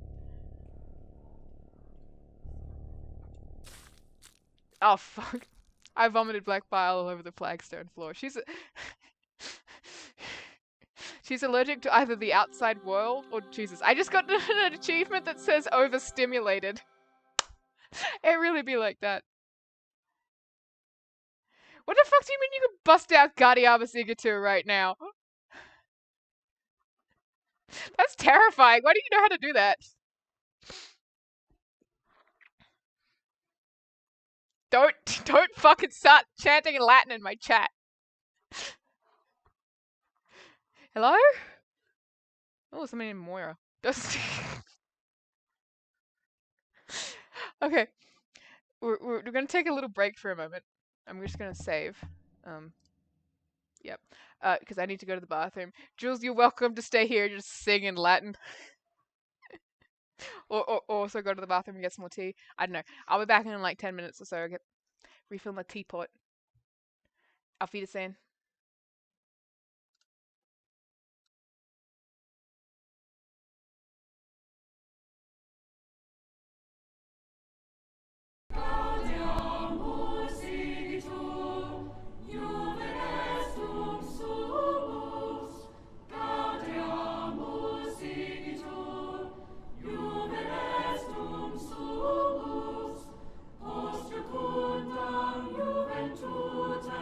Post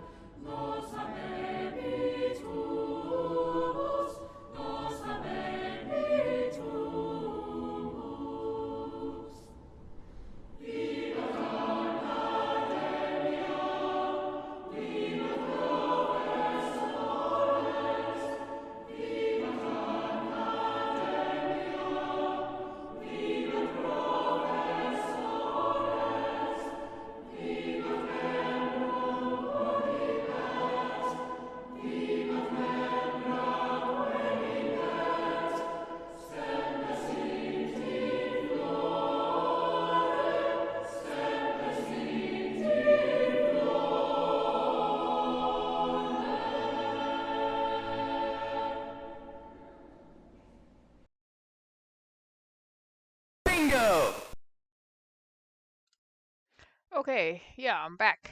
Hello. I have my tea refilled. This time it's just got my standard Dilmah tea bag in it. And some sugar. I also got Lamingtons. Fuck yes. Eh, and yeah, oh, well, I did literally ask for you to do that, so that's cool. That's goddamn, that is genuinely impressive.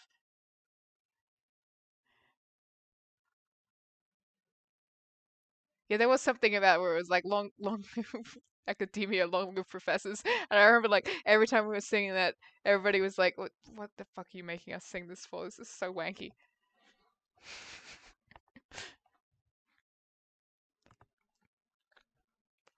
I don't know when I'm gonna be able to eat these lamingtons though, because this whole game is just me talking. So, whatever.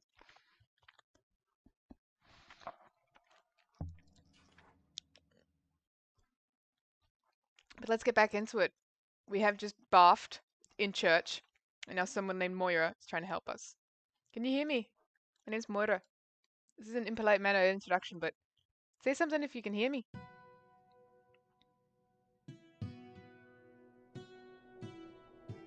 I opened my eyes and groaned. I was lying on the floor between the pews, surrounded by a semicircle of concerned sisters. The woman who had been sitting in the front of the pews was crouched next to me. I'll move my chair forward so I can actually see what's going on. Her hand was resting on my shoulder to prop me upright slightly. Sorry. Her grim expression melted away as I began to speak. Don't dare apologize. You had us worried half to death there. She spoke in a lilting accent I couldn't quite place. I'm doing, like, vaguely Celtic. The superior pushed through the throng of nuns at that moment, prompting the friendly woman to pop back up to her standing height with a little bounce. She's going to be just fine. I think she's a tad enervated. All of this might be a bit much for her humors, I'm afraid. I see. I did warn her that jumping into things straight away might be too much. I opened my mouth to object to this out-and-out lie, but the superior gave me a piercing look. My silence assured, she turned to the friendly-faced woman. Moira, I'd like you to take her to the dormitory to rest up for a little while in the room that has been prepared for her. If she's feeling up to it, she can rejoin us for luncheon later. Of course.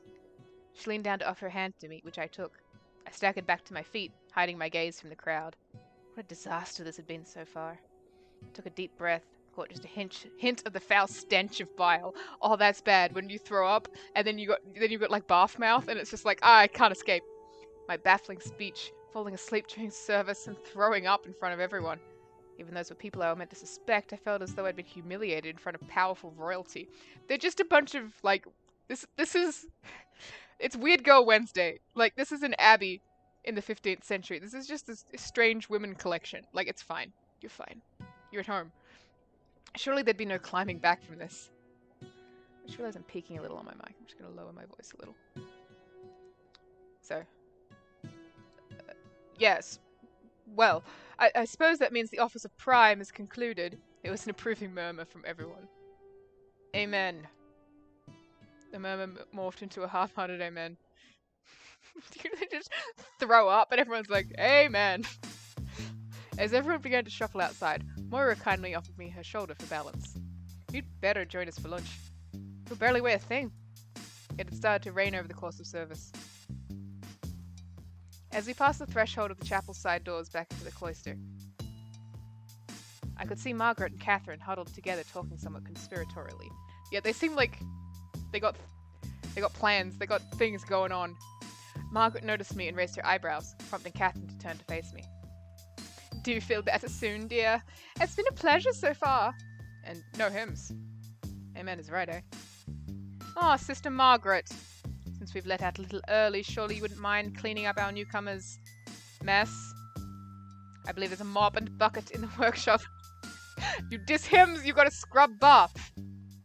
It's fine though, it's not that hard. You just gotta use like dishwashing soap because it's designed to break down like food matter. So including, you know, like meat wastage. So if you got to clean up blood or bath or blood bath, you use like vinegar and like dishwashing liquid and stuff that like breaks it down enzymatically. Yes, soup. And Catherine, I'm sure Margaret would appreciate some help. Don't try and sneak off, little bitch. Yes, Of course. Moira tugged on my sleeve gently. Come on then. Let's get you some rest. We walked back through the cloister and through the doorway where I'd made a fool of myself in front of Catherine. Everyone always says the monastic life is so simple. I can imagine it being quite a shock coming from what you're used to. Yes, I suppose so. She squeezed my arm gently. Everyone also says first impressions are everything, but I have a good feeling you'll nail your second one, eh? All I could do was groan. I like your little speech, though. It's not often we get newcomers. Adela was the last one before you, and that was nearly a year ago, if I remember right. Adela? Oh, goodness, how silly me. And we just established that you hadn't had a chance to meet everyone yet, you poor thing. What's on my mind? I was hoping to introduce myself to everyone properly after Prime, but we'll get you rested up so you can catch up with everyone later, eh? I didn't have the energy to tell her that I had been about to say, now I'd rather crawl into a hole and disappear after, but... I mean, you did that for 20 years. You were in a hole. Like, it's time to leave the hole. The hole... You cannot go whole.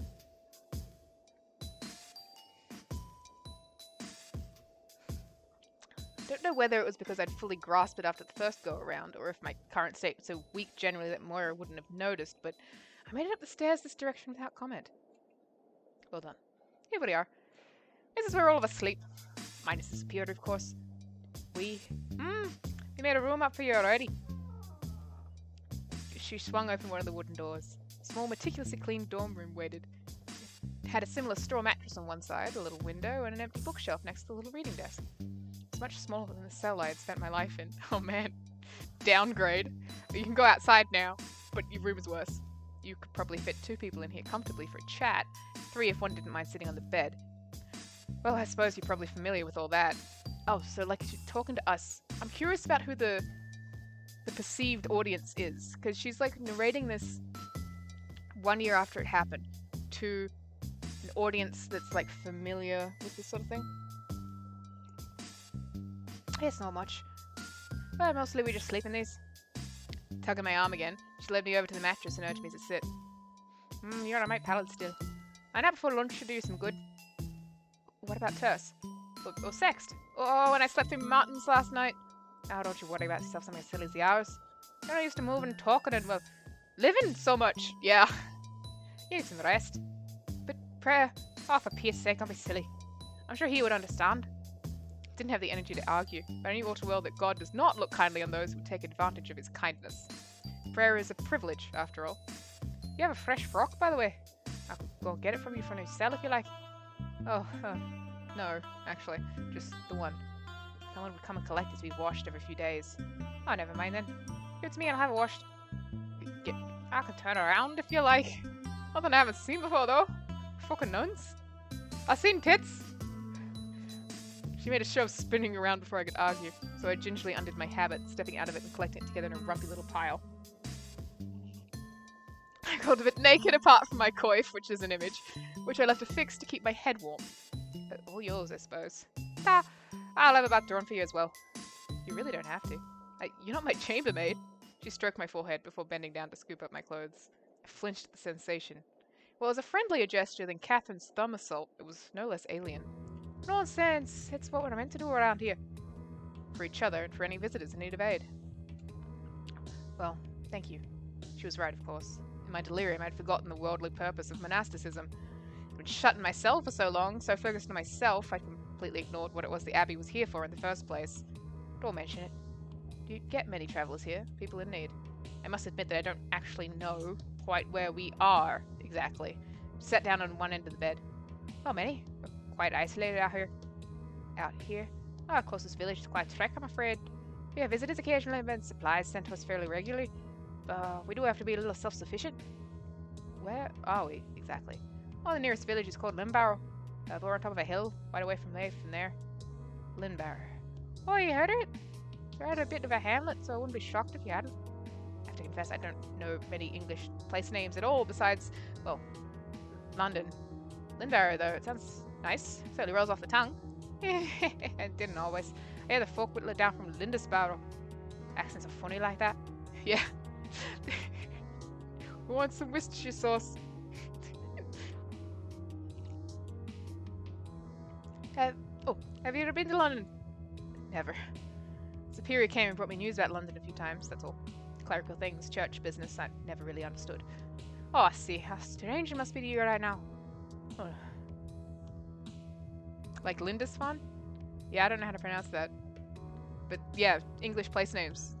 They're this big and you say them in like one syllable. And it tell me twice. Oh, I'm sorry. Promise not to gawk any longer. No, it's alright. I wasn't offended. You're right. It is very strange to live one way until one day you're suddenly forced to start living what feels like the absolute opposite way. Yes. Hmm? Oh, I'm just very taken with the idea that the way I live is the opposite of the way you'd lived until today. That's very interesting. It's my turn to apologize then. Oh, at all, it's a perspective I never considered. I suppose to the rest of the world, us nuns may seem very secluded and rigid. I've certainly felt that way sometimes. Oh, you've lived all by yourself in that little room all these years. With even stricter rules, I'd imagine. They're very strict. Which is how I describe monastic life, Genesis. Ah, fuck. I'm too focused on the accent, I don't know what's coming out of my mouth. Which is how I describe monastic life generally. But there was someone living very differently right under my nose. She paused for a moment. I noticed a tear rolling down her cheek. Whoa. Moira? Oh, it's just... This was her room. Catherine? She nodded, sniffling. It's been so hard. It might have seemed like everything was normal at Prime, but I promise you, things have been very difficult with her gone. Sometimes it feels like most of them are trying to act like she never existed. I suppose I can't blame them, but it just feels so wrong. She could have been there today, a day like any other. She would have really liked you, I think. Not that, oh, you wouldn't even be here if not for that, would you? I didn't know what to say. Jesus, it was so fucking upsetting. Oh, listen to me rambling. It's not your fault. What was she like? She was very intelligent, intimidatingly so, and she wasn't afraid to show that off to people. Yes. Hmm? Oh no, I'm just imagining. I can picture her, almost. Oh, she left a strong impression on everyone she met. Myself included. She was good at everything she tried. I think it upsets some people, honestly. She was a prodigy, through and through. More than just being the chronicler. Well, the nice thing about history is that it happens rather slowly. I don't know, man. Do you want to come live in now? See how slowly that's happening? She had plenty of time for other pursuits, especially with how things are around here. I don't see why that would upset anyone.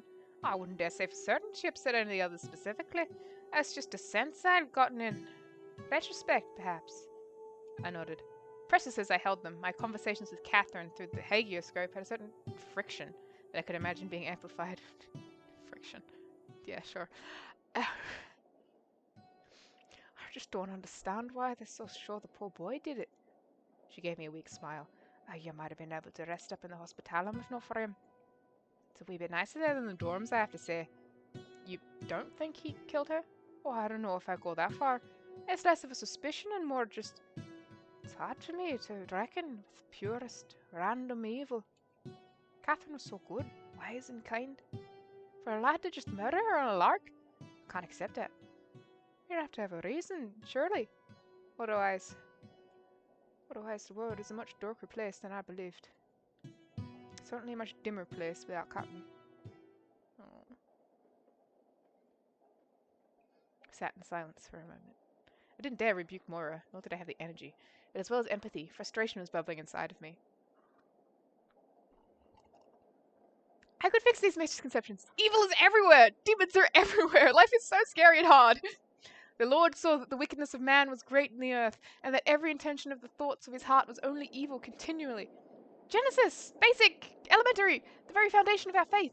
A godless man could kill someone as wonderful as Catherine without a second thought. It became clear to me there and then. The lackadaisical and selfish attitudes surrounding Prime. This disbelief in evil. Something was very wrong here. Even Catherine's questions to me had bordered on blasphemous. They're just normal people. Just innocent men. Just normal men. These women were lost! Lost! Lost! My eyes snapped open. For a brief moment, I felt like I was spinning. It was like I had only just regained control of my head. Yeah, you're having a panic attack, confronted by the idea of, conflicting worldviews. My throat tightened, and I made the tiniest little retch, although thankfully nothing came out. Oh dear, are you sleepy? How rude of me to spring this all on you now, after badgering you about it for racks. This is a dorm, not a place of confession. No, rude of me to drift off like that. You have my deepest sympathies. Moira stood up, a clothes still bundled in her arms. I'm gonna go and make sure these get washed for you, so you can get some sleep.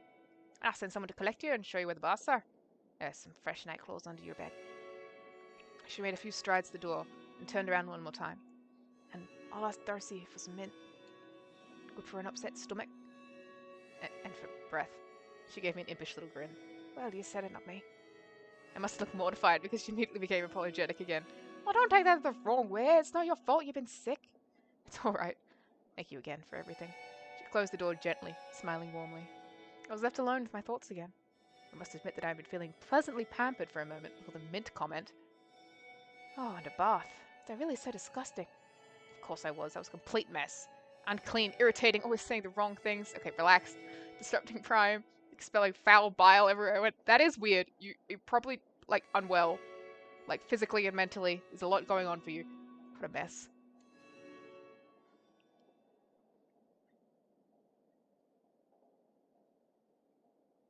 I hope Moira comes back. I like doing her voice. The accent probably wasn't accurate or anything. It's just like a fun thing to do with my mouth.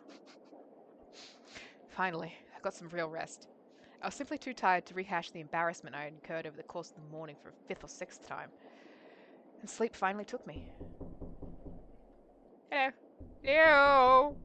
I'm awake. Just a minute. I stepped out of the bed and hastily made it back up as quickly as I could. Dropping to my knees, I looked under the wooden frame for the nightclothes Moira had mentioned. They weren't hard to find. It was spotless under the bed, save for a neatly folded gown. I retrieved it and slipped it over my head. A little big for me, but it did the trick. Are you decent? I'm coming! Sorry, I just found a nightgown. I opened the door to greet her. She had a pleasant expression on her face and looked slightly more together than when I saw her in the chapel. She had droopy eyelids and a serene aura about her, except for the fact that she was dripping wet. Moira asked me to bring you some mint, so I brought you some. Are you feeling better? Yes, actually. Quite a bit better. Darcy had put a few leaves of mint into her mouth, chewing somewhat rapidly. Don't worry, I have plenty. I love stuff. I grow myself. Do you really? Yes. She fluttered her eyelashes and held out her hand, proudly showing off a large pouch full of leaves. I grow lots of things. Mint is definitely one of my favorites, though. Did you know it's really called mentha?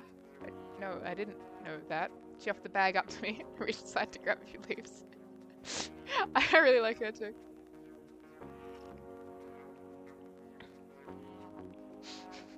I'm sorry about the accent. It's like, yeah. I'm just having fun making noises. Listen to the garbled nonsense I'm doing for Darcy. I placed it in my mouth tentatively, but was pleasantly surprised almost immediately. Oh, that is nice. Yeah, that's right. You really grew this yourself. That's wonderful. Thank you for sharing, my friend. I just wish you hadn't gotten yourself soaked in the process of getting it for me. You didn't have to do that on my behalf. Huh? Oh no, it isn't because of the mint. Is it not? Oh. Anyway, bath time! She spun around on her heel and began shuffling away towards the hall. Wait, is there no lock on this door? I do love Darcy, she's a lot of fun. No. We have to trust each other in here. You need to make sure to knock. You don't want to walk into Moira epilating. I don't know what that is. I see. I was embarrassing. First time anyway. That time something a bit funny, I suppose.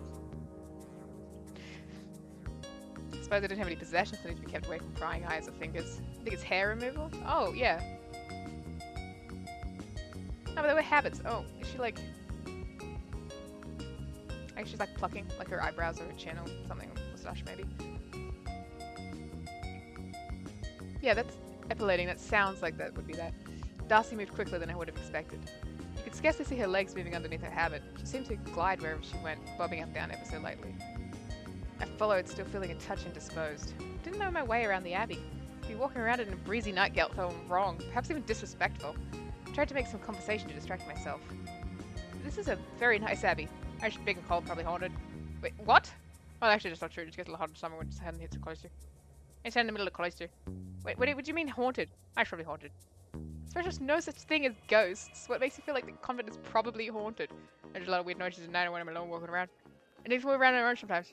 I don't think most buildings get a high chance of being haunted all they are. It's buildings are really old. Well, I wouldn't worry about that. There's really no such thing as ghosts. I said this more to comfort myself than her, truth be told. All I could think about was the strange figure I'd seen from my window the night before.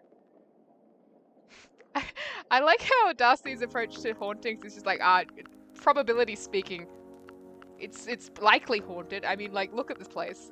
It should be haunted. We took the stairs Catherine had led me down earlier. And walked past the door to the cloister to a web of hallways I hadn't seen yet. That would be a shame. It'd be nice to meet Catherine's ghost. Her placid expression didn't change, but I could sense hints of sadness in her voice. I wanted to press further. I quickly changed the subject. So, where are the baths? Oh, no, from the kitchens. And we make water hot. Ah! Oh, how pleasant. It's nice. It's worth making a trip from the well, in my opinion. From the well? Does the kitchen not have a faucet? Oh, it does, but we don't use it at the moment. Really? Why not? Oh, it's really working. Oh. Wait. So did Hedwig have, like, the only working tap? I guess maybe, like, her room was, like, a long way away from the kitchens. So it'd be hard to use her tap to heat water up. As we stepped out into the rain, I suddenly realized why she was soaked through. Oh, I really hope you didn't trudge back and forth in the rain just for my bathwater. I did. But it's okay, I like the rain. I was currently struggling not to slip on the wet stone path in my wooden sandals, and couldn't for the life of me understand what Darcy was talking about. Where's she step? Please promise me you'll go and warm yourself up after this. I will. I gotta help with the kitchen anyway, it gets hot in there. She led me into a room with a large window and a wooden tub in the middle. Certainly not originally a bathing room. Oh, fuck yes, imagine being in like a big wooden tub under a stained glass window. Oh my god, I would feel like I was like dry aging like a whiskey. Like, I feel like if I had that kind of bath, everything would be cleansed out of me and I'd come out of there like a good person. The whole thing looked rather makeshift. There was a habit and a frock folded in a neat little pile not far away. And here we are. Enjoy, my liege. I didn't know what to make of that. I turned around to see if she looked annoyed or upset, but she had the same pleasant expression as ever on her face. Is there anything else I can get you to shout? I'll probably hear from the kitchen. Well, thank you. Bye. Yeah, I do remember a nun going, bye! Darcy fluttered her eyelashes and broadened her grin before sprinting around to scoot back outside, into the rain, closing the door behind her gently. Feeling miserable once more, I shrugged off the nightgown and removed my veil and strode over to the tub. The water was quite warm. Some pleasant-smelling leaves were floating on the surface. Took a good long look at myself reflected in the water. You sort of get like an abdomen shot. No details of the face, because it's a visual novel. I was pale and small. Oh, she looks like she's got some like scarring, like on her wrist, this wrist, and on the shoulder. Oh, and the elbow, yeah. Huh. Oh, that might just be like shading. But like, how did she end up in that room for like 20 years? It was like something probably happened to her. I was pale and small, but any movement of my torso revealed ugly creases of flesh that made me wince. My nose was bent. I had spindly fingers. My eyes were dull and had bags underneath. Okay, well, you did live in like a dark little room for 20 years. You're doing nothing but reading and writing. Like, you were gonna get bags under your eyes. My hair had been growing almost unhindered since taking my vows, save for an uneven line where I'd made sure to cut my bangs. Ah, she's got bangs! Sick! To keep them from creeping out under my veil and making my forehead itchy. All in all, I was a sad little creature. Bathsheba, I was not. With a weary sigh, I stepped into the tub. The warmth was quite unlike anything I'd ever felt. Oh my god, has she never had a hot bath? Oh, so I lowered myself into the water completely. I could feel my muscles relaxing. A tingling sensation all over, as if the stress of the day was being washed away along with the dirt.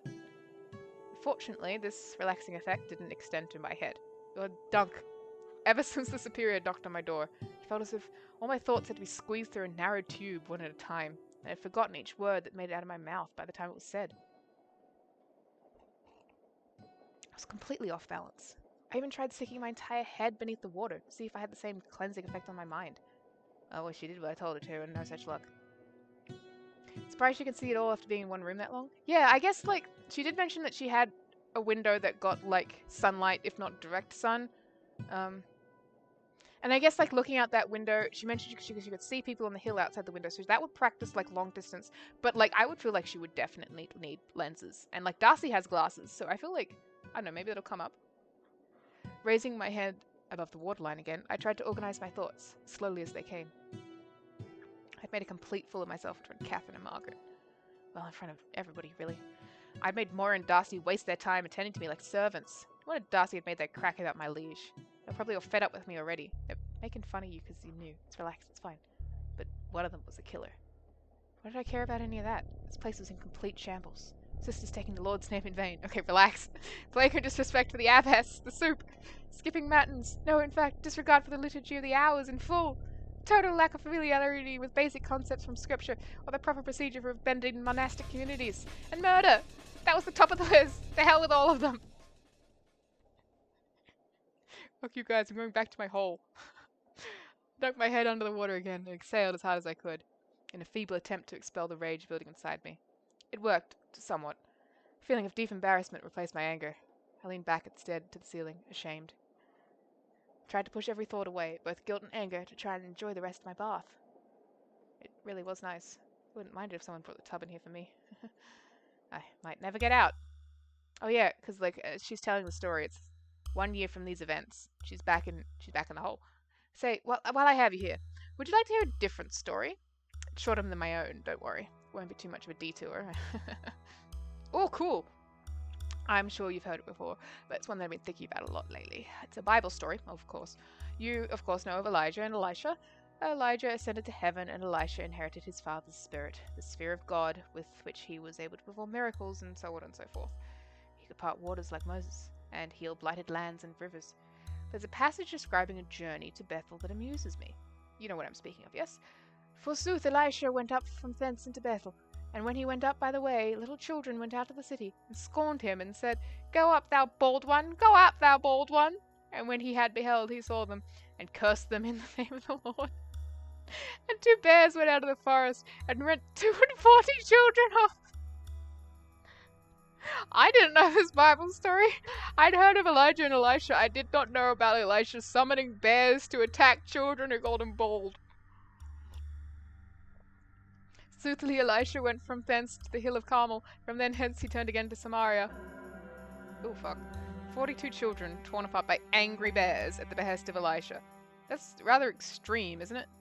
It's funny. When I was locked in the cell the first time around, I never thought much of this part of the story. It really is awful to think about, isn't it? Could you imagine being ripped to shreds by a wild beast just for calling a man bold? Only, it mustn't be horrible because God heard Elijah's curse and punished the rude little boys and girls justly. I've read that a lot of people question if they were really children. Perhaps in the original Hebrew the word is a little broader. In Latin it certainly says children, and we're taught the text is inerrant. Which brings me to the part of the story that interests me so.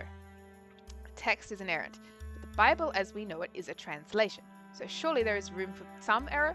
In fact, the version of the story I recited for you, that wasn't just me paraphrasing from the Vulgate for you. That was a passage translated by a man named John Wycliffe. No, of course you know who Wycliffe is. Who does not? Please continue to humour me. I'm attempting to record everything I find relevant to the story. Imagine, Parrish thought that you were some heathen listening to my tale.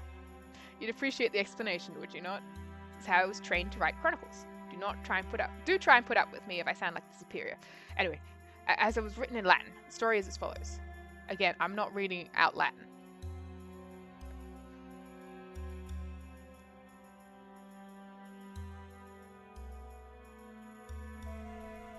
Many years ago, Wycliffe translated the Bible into English. The archbishop at the time accused him of inserting nefarious messages into his translations. He thought Wycliffe was just trying to rile the common people up to rebel against the church. So sure were they of Wycliffe's heresy, they held a synod to argue for his expulsion from Oxford. They succeeded, too. His Majesty Richard II banished him from the college. Damn, imagine, like, getting expelled from university by the King of England. That would fuck me up. It became actual written law that no man shall write against the church. We both know the rest, of course, but you won't bite my head off for walking through it, will you? The Wycliffites were denounced. Their heresy was thoroughly put to rest. This was nearly a century ago, so God forgive me for saying this.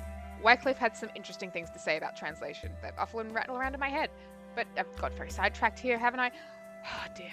The point is, I find it interesting that Wycliffe's translation kept the children part from the Vulgate Bible. He must too have felt the original Latin text was inerrant, and yet he was punished for his translation work. God forbid, but if the church as we know it crumbles many years from now, someone attempts to teach using his Bible as a basis, will they keep that part like we kept it in the Vulgate? What does this story actually mean? It certainly seems a bit cruel. Maybe it means nothing. If it means nothing, is it necessary? If it's necessary, what does it mean? You must forgive me. I do sound a bit of a lollard at the moment, don't I? Stop casting spells to overthrow the Catholic Church. I don't need that shit in my Twitch stream. I can't handle the Catholic beef, okay? They have some weird weapons and shit. They have a hammer to kill the Pope with. It's fucked up in there. I can't fight those guys. It is a rather impossible problem. 42 children have been mauled by bears at least 3 times now. Probably many more, as I doubt Wycliffe is the only man who tried to write a Bible in his own language. Since I'm afraid I'm useless at Hebrew, I'll never know if they were meant to be at all. I suppose this is splitting hairs. There were grown men and women being attacked by a furious mother bear commanded by God's messenger is still a rather unpleasant way to go. Still, called to death for a playground taunt. What a strange world. So it's now raining really heavily outside my window, so I'm sorry if you hear that and you're like, what the heck is that? It's the sky.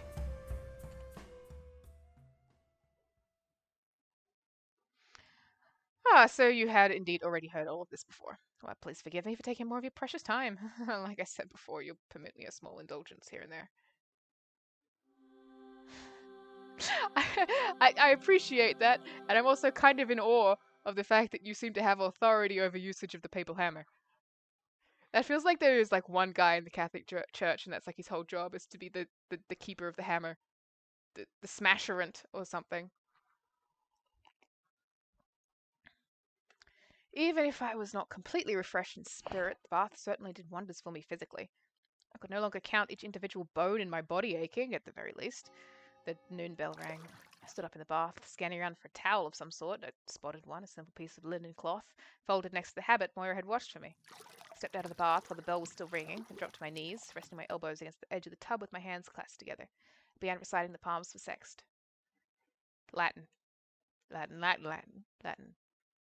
Hello? I wheeled around at the start, twisting in an uncomfortable position, attempting to cover my shame and turned to face my visitor at the same time. Oh, goodness, I'm so sorry. I just come to collect you for luncheon. It's all right, just reciting the office. Oh, really? Which one? Sext. The noon office. Do you not? Oh, yes. Well, since we break for luncheon at midday, we roll that one into prime. This was deeply embarrassing for several reasons. I rose to my feet, strategically covering myself. Moira politely held a hand in front of her eyes. Did I interrupt it, then, in the chapel? I'd never blame you for it in that sense. But I began drying myself off with the towel, pressing it against my hair gently and hastily running it along my body.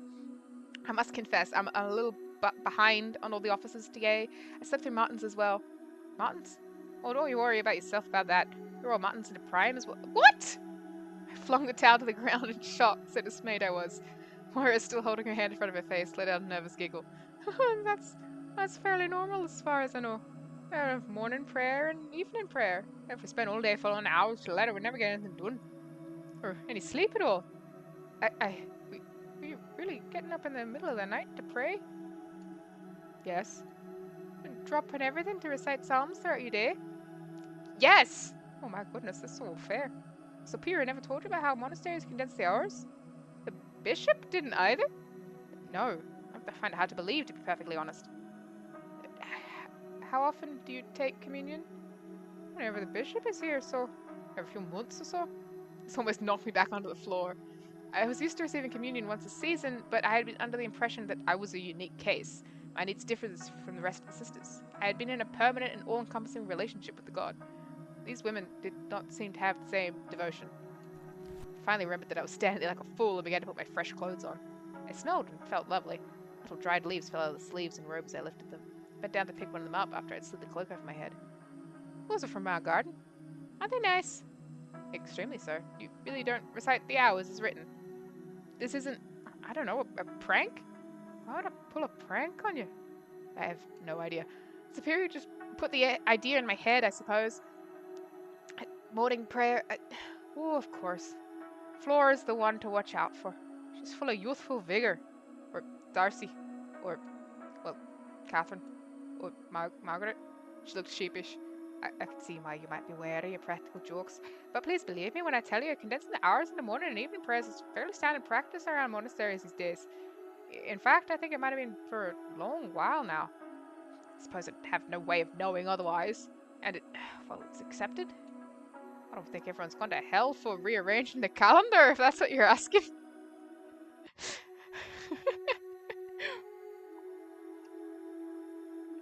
Are you dressed now? Just about. Moira lifted her hand from her eyes. Now would you look at that? Fresh as anything. Thank you very much for washing them. Oh, don't mention it. Hopefully you're feeling a bit better now. Once I get some lunch into you, you'll be good as new, I reckon. I'm looking forward to it, but this might sound silly. If I go to evening prayer tonight and do the rest of the hours, I still won't have caught up. Would you mind if I at least finished sext? Oh, no, not at all. Thank you very much. Latin. Never actually prayed for an audience. Would you like me to join you? Yes, that'd be lovely, actually. Moira beamed and walked over to the tub I'd been using. She kneeled as I had been kneeling earlier, and I joined her. The pleasant scent of the leaves in the bath still lingered above the water. Latin. That's actually a very sweet scene. That's nice.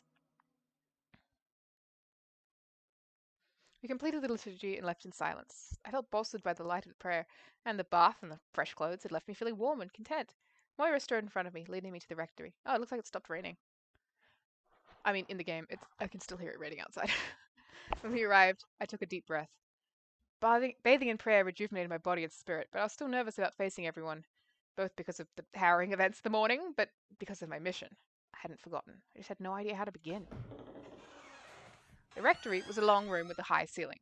A large, aged table had already laden with plates ran the length of the room. All the other sisters were there, and the superior was standing at the head of the table, appearing to hold court. Ah, wonderful. Are you feeling any better?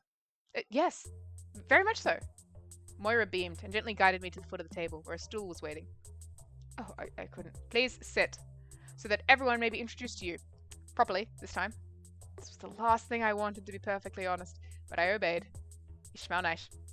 Thanks. You have already met Sister Darcy, of course. She tends to the garden and the livestock and is something of an alchemist. I've heard the title alchemisionist. Of course. I love this chick. Sitting next to her is Eustace. Hold on, I'm pouring myself tea.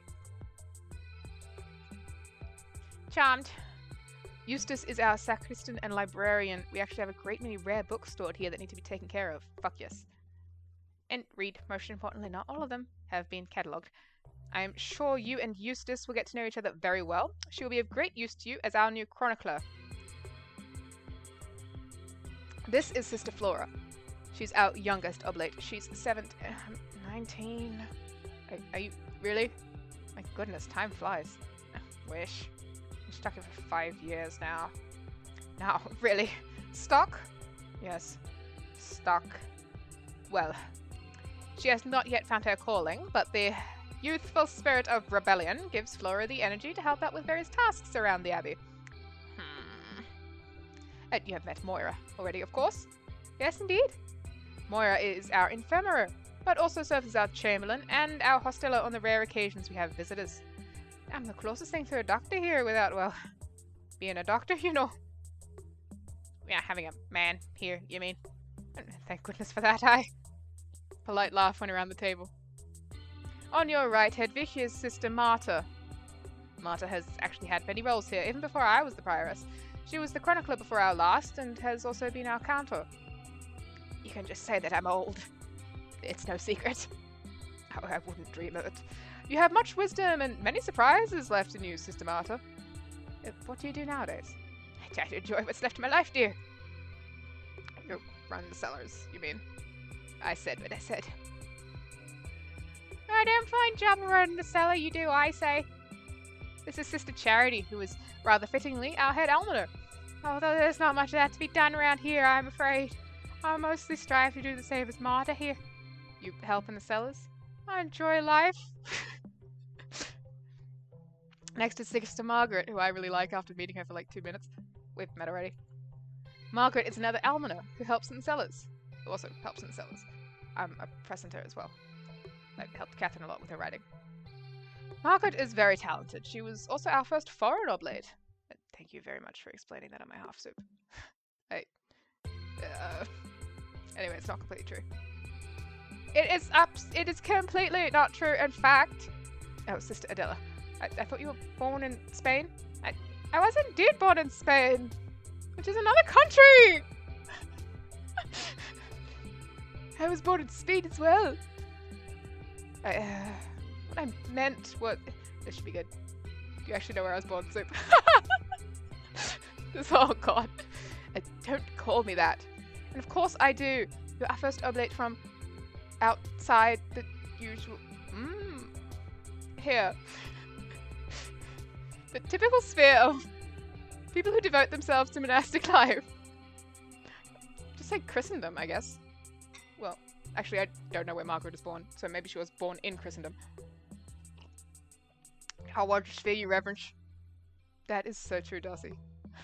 I'm just a nun doing my little part to spread the faith around the whole globe, which is the entire purpose of being one, or so I'm told. I'm Irish! Yeah, Myra, we could tell! That's wonderful, Moira. I apologize, I did not mean to offend. I simply meant, no offense taken, Soup. I'm sure Hedwig knew what you meant. Well, tough act to follow. You have, of course, met Catherine. Her name is spelled with a K, but when speaking we referred to her as Catherine I. Oh, it is a numeral. I was wondering if it was an initial, but no, of course they give up their lay names. Like, they don't keep their surnames. Catherine 1. Our old chronicle was Catherine 2. Fucking duh. We handled a contest for it, and Catherine 2 was very gracious in defeat. Crying shame what happened to her. And Catherine is our... Come to think of it, Catherine, what is your title? I dabble. What do you do? Quickly. This is Sister Adela. She was actually our newest oblate before you decided to join the congregation. That's right. It feels good to move up a rank. Adela has also not really settled into a role yet. Like Flora, she helps out wherever she can. And finally... What voice did I do for Angela? She was like... It was like rhotic and growly. But not like... we have met already. Yeah, like that. I gulped. I am the prioress. My second in command. Huh. We sat in silence for a moment. I'm from Wales. Thank you, Darcy.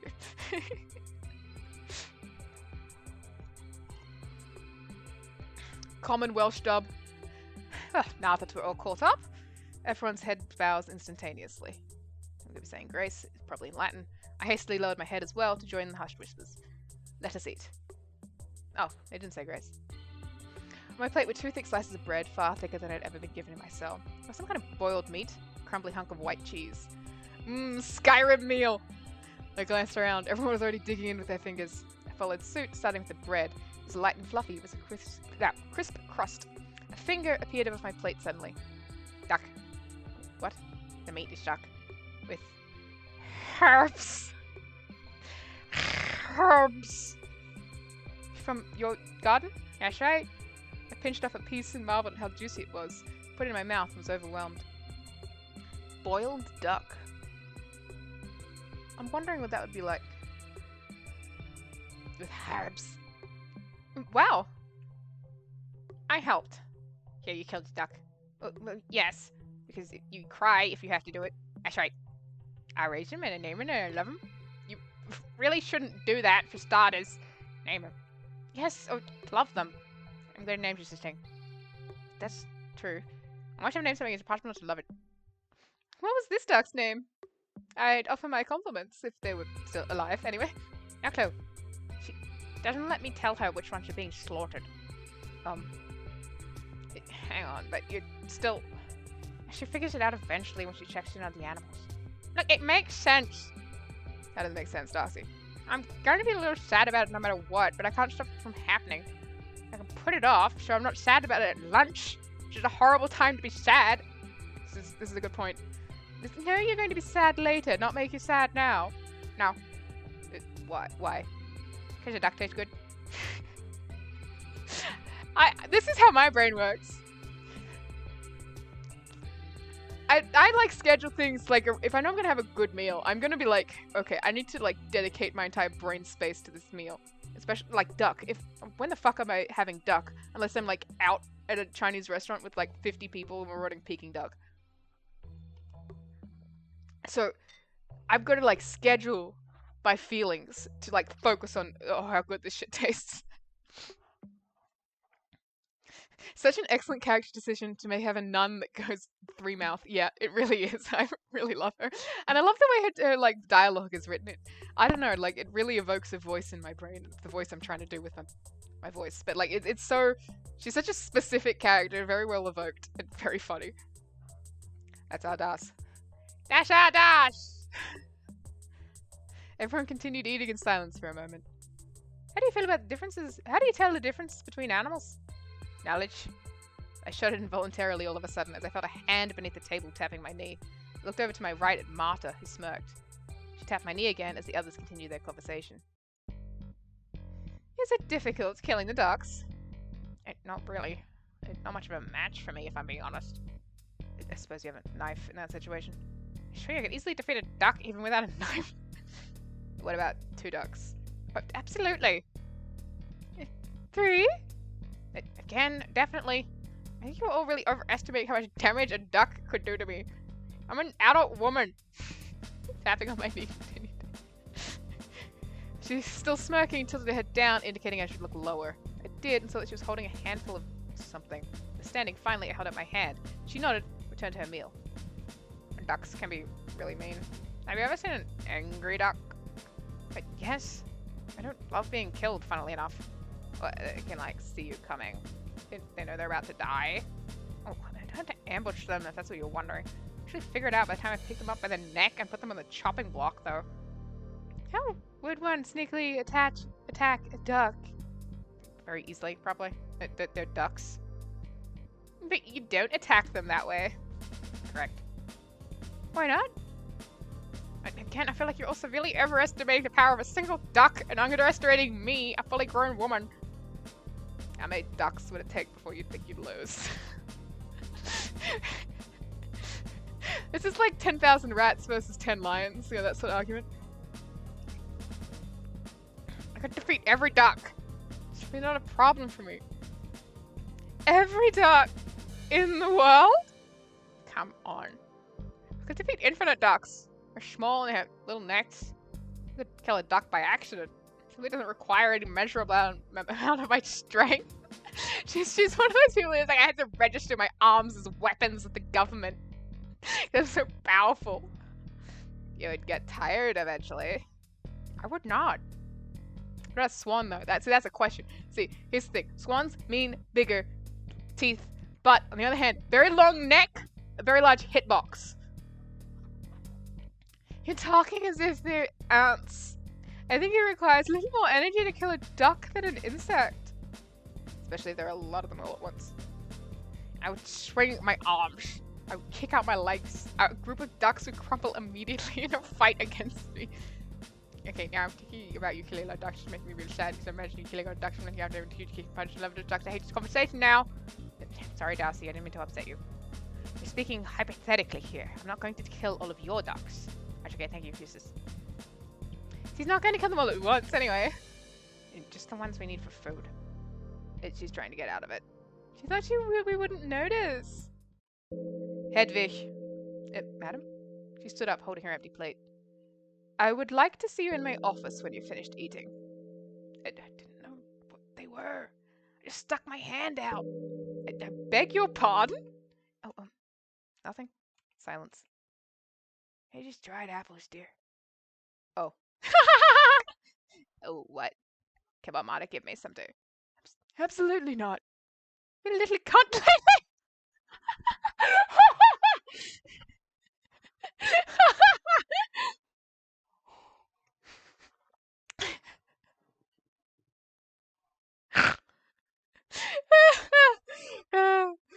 Oh my god.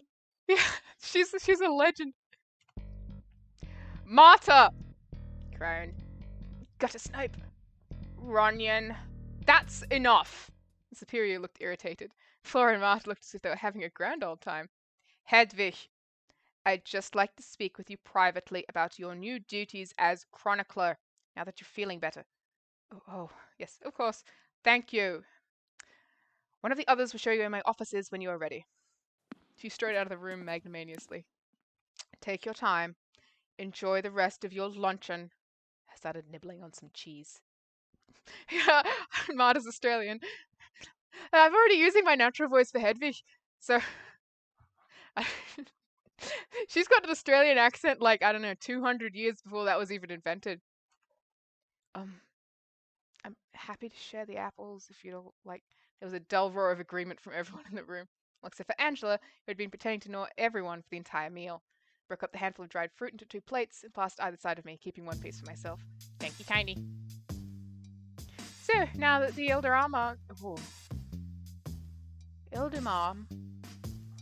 mom's gone, do tell us about yourself. I realize that even now. You can see me physically leaning forward like I don't know what that word is. After I had no more candied fruits to give, everyone in the room was staring at me with intense interest. Well, I don't know what I could say that I didn't say this morning. Older mom. Okay, thank you. Yeah, like she lived in a hole. Like, what does this say? What did you say this morning? I must admit, wiping up your sick has overridden any memory of what you said prior. Sorry. Catherine shrugged, smirking. Margaret waved a hand. I gave us a chance to. Ow! A chance to reflect on the nature of servitude to God, and so on. I see Angela raising one of her eyebrows at the corner of my eye. Anyway, Hedwig is adapting wonderfully. She had some trouble with stairs, but got the hang of them quite quickly.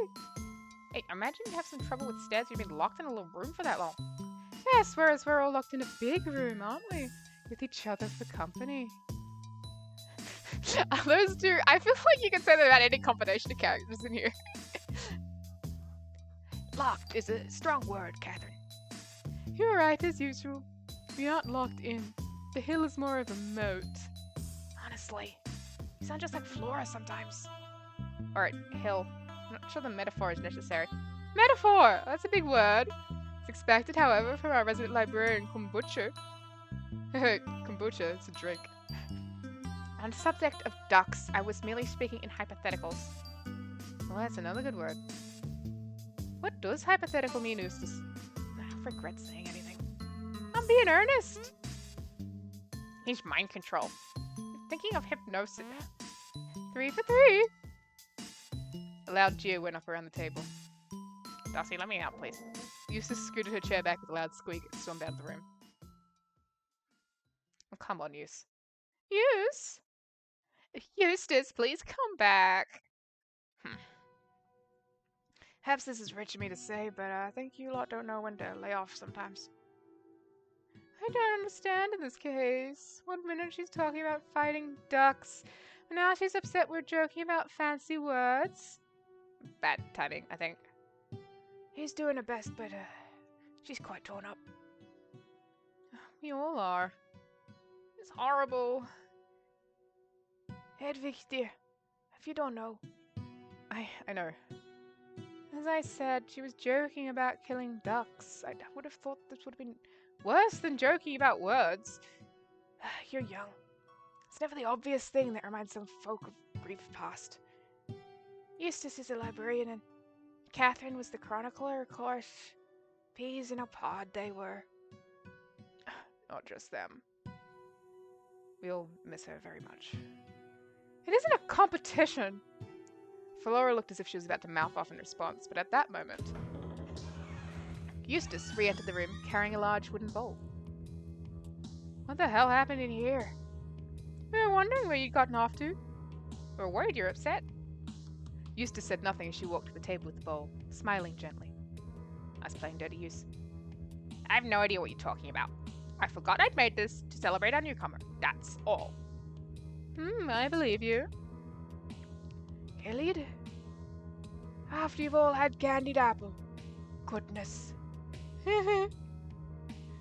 What's Gilead? Puddin'? Fuck yeah, puddin'. Eustace laid out sweet-smelling treat into everyone's plates. I actually don't like pudding. Like the texture is a bit gross for me. But I know in the UK, I think specifically England, they use pudding to just refer to dessert in general. I'm curious what Gaylord is. Might be nice. Some medieval recipes were like nuts, though. They were like, we had just discovered spices. We're going to put all of them into one cup and then just drink it. When it was Angela's turn to be offered some, she pushed her chair back and stood up, jolting the entire table forward and causing everyone's plates to wobble. Darcy and Moira had to hold onto their dishes to keep them from spilling onto their robes. Everything all right, Angela? No. With a glare that seemed to lock with every pair of eyes in the room, Angela stalked out of the rectory hall. I doubt she'll be coming back with pudding.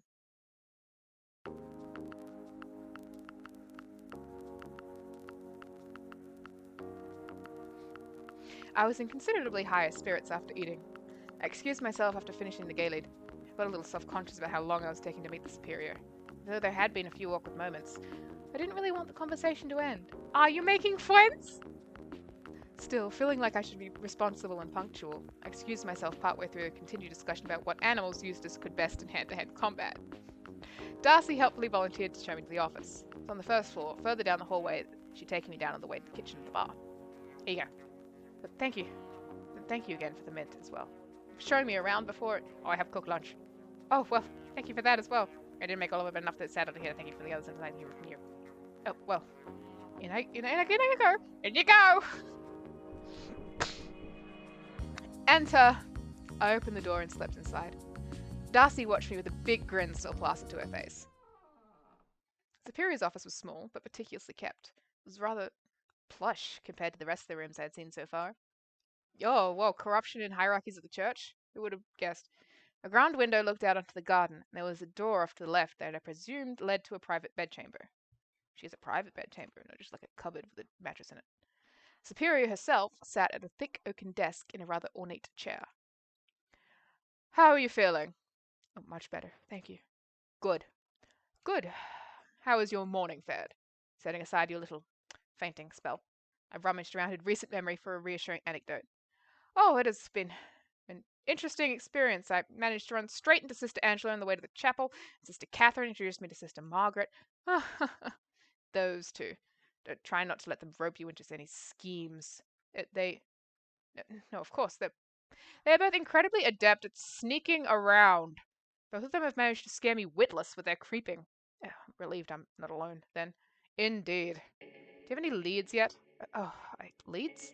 Any idea of could have killed Catherine yet? Any hint at all? Anything to follow up on? No. That is a pity. Mother Superior, I've been out of my cell for 6 hours, if that. For much of that time I was ill, and then asleep, and then alone in a bathtub. What clues could you possibly expect me to have already? Do you really think someone would just slip up and tell me over luncheon? No. I suppose I shouldn't have counted on anything quite so miraculous happening. She turned around and stepped towards the large window. Some thorny bushes were growing underneath. A few trees dotted the path between the building and the gardens. Light and shadow danced across her habit as she paced back and forth slowly. I don't even know how Catherine died. Heard some mournful whispers from sisters I've met, but I haven't a clue as to what actually happened. When did she pass? How? Where is her body? Sister Catherine was found in the cloister on the first morning of November. She was laying on her back with a sword plunged into the earth just above her. Her head had been cut off and arranged in her hands. It was ghoulish. Jesus, that is ghoulish. So that's what was in the grass. I thought it was a crucifix. Yes, no one, least of all me, could better remove it. Become something of a monument to Catherine, I suppose. Rather grim. A bloodied sword feels like an awful way to remember someone. You'll get no argument from me, but these women are strange sometimes. Yeah, it's that convent! That would be true regardless of my suspicions. That said, the blade is actually clean. It was clean even when we found it. It was? Yes. Angela found the stable boy hiding in the yard without a speck of blood on him, but Sister Darcy discovered his cloak elsewhere. It was quite tarnished, and Angela surmised that he'd used it to wipe down the blade before attempting to flee. A sound theory at the time. I have my doubts now, though. Who found the body? Sister Charity on one of her morning walks. Yeah. Sister Charity has said like 2 lines so far. That's suspicious. Because it's making us forget about her. But now they're reminding us of her, so she stops being suspicious. The round woman you met at lunch. Don't call someone round. I don't mean it as an insult. She's round. Go up, thou bold one. What? Oh. Oh, she's thinking of the thing where the kids got ripped asunder by godly beasts for calling a man bald. What happened with Catherine's body? You're hoping to play surgeon and examine her for clues. I'm afraid she's already been interred. You love how there's film noir music playing? Yeah, me too. There's like a whole trip-hop soundtrack to this game. I understand. It was actually a small relief. As determined as I was to find Catherine's killer and help bring them to justice, a dead body was the last thing I wanted to see. They're confronting dead bodies. Like, just a few minutes after someone passes when they look like still like themselves, there's a wrongness to them. Like, you can tell that they're not like moving. Like the microscopic ways that like living people move. Like you can be completely still, you can be completely relaxed. You can be in like a coma and you don't look the way a dead body looks in exactly the same position. It's strange. Especially when it'd be the first time she ever saw her face. Yeah. Though sometimes it is confronting. This is okay. Sorry, I'm going to tell an anecdote about the night my dad died. I got there just a few minutes too late to say goodbye, but they had arranged him so that, like, you know, he didn't look exactly as he had at the moment of death, which can be confronting in a different way, but they had, like, specifically, like, moved his facial muscles a little so it looked like he was smiling, and that was, like, the creepiest shit in the world to me. I guess because, like, it wasn't his smile. It was, like, something someone had made to make visiting the body seem a little bit more comforting, but for me it was just sort of, like, more of a reminder. It's like, that's not my dad anymore. That's just, like, meat. Anyway, sorry. Dead bodies are really confronting, and not in the way that you expect them to be. Back to the game. Where was she buried? Cemetery. It's a short hike from here on the hill. I can have one of the sisters show you there, should you feel the need to visit. Say a few words. Not that you could have known her, I suppose. You've never seen a dead body? Yeah, it's pretty... There was like that Dairy Girls episode about it, like how even, like between different like cultures and stuff, there's like a different expectation of whether you see a body of someone you're mourning, like at a funeral or a wake, or, you know, if you get to hospital and they've just passed. My mum looked very different, but she had been through very intense chemotherapy, so she looked different to how I thought of as my mum from like earlier than she died, like when she was like non-responsive but she was like alive. You could tell she was alive. She was like breathing and stuff, but she had already looked different to my mum, so it was less confronting to see her body because like I had already gotten familiar with like the physical impacts of her illness on her. Love how we keep talking about Dairy Girls. It's a damn good show. You're right. I love that episode where they get high at the funeral. Yeah, chemo can really do a number on you. But, you know, if you go into remission, you can bounce back from it. Fine. It's cool. It's impressive to me. The way, like, people can go, like, really haggard and, you know, physically impacted by chemo, and then, like, years later, they look, you know, like that never happened. It's cool.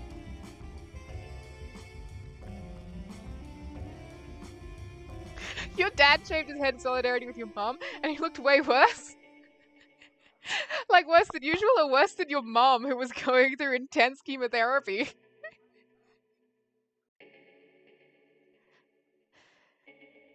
Both. There might have been a comfort then. It's like, oh, well, at least I don't look like him. Anyway, Hedwig is responding very chippily to the idea of visiting. He's really pink, he's got a weird... Stop making fun of him for being bald. You're gonna get ripped asunder by god bears or whatever that story was about.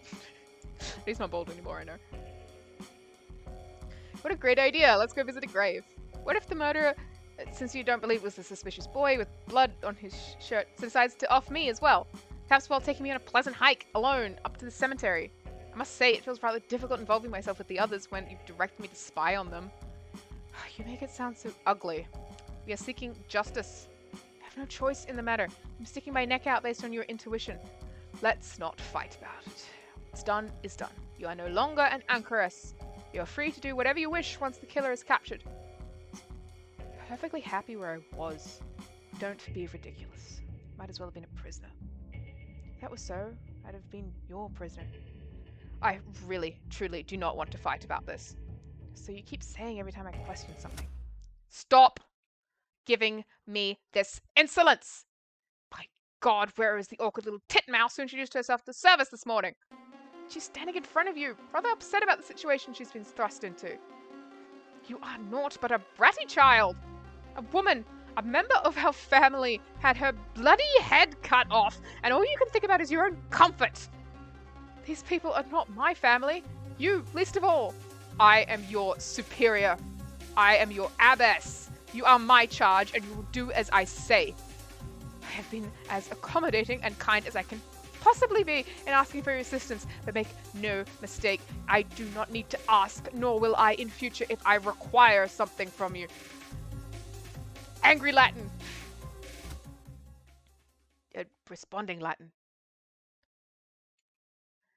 I am neither aunt, nor sluggard, abbess. I will respect your wishes as my superior, but I'm not a soldier waiting commands. Are you surprised? Must admit I surprised myself at this moment as well. Maybe my humors were still off kilter. Maybe I was tired of feeling meek and embarrassed all morning. Perhaps I, free from myself for the first time in many years, was trying out new behaviors to see how they fit me, the way one tries on a new cloak in the market. Or maybe, just maybe, it was something else. Do you think Darcy could have been right when she said this place was haunted?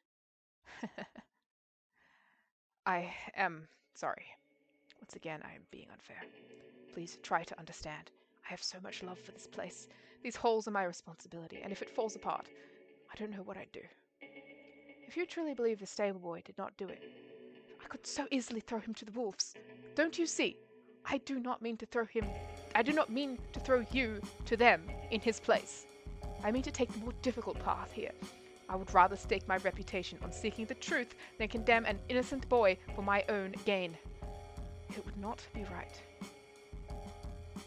I understand. I could feel myself becoming smaller, meeker again, deflating like an empty water skin. If you want me to truly start investigating things, I need somewhere to start. I just can't hope to stumble into the answer. May I speak with the accused, the stable boy in the hospitalum? Obvious, but nonetheless excellent idea. I felt so trapped by my position leading the convent, despite this investigation ultimately being my responsibility. I didn't dare think of involving myself so directly, but you could speak to him. I will take you to the hospitalum. In secret, of course. I'll arrange a time and send for you under the pretense of a more chronicler business. I would still pose my first question to you again, however. Think hard. Has anything stuck out as particularly unusual to you? Everything is unusual to me. He's fighting back tears now. Meek. Everything. Did Catherine tell you I barely made it down the stairs this morning? In my mind I knew what stairs were, but I can't remember if I'd actually ever walked up or down any before today. It will take some time to adjust. I'm not sure if I ever will fully adjust. Have faith. I could offer one small observation at least. If anything I find strange, it's how calm everyone seems. So you felt it too. Glad it was not just my own superstition. Everyone seems happy. Especially at luncheon. They were joking, bluffing. I suppose I'd have no way of truly knowing, but the congregation certainly isn't behaving the way I'd expect them to, knowing one of them just died. It is odd, isn't it? Yes, I suppose. Your instincts weren't wrong in asking for my help.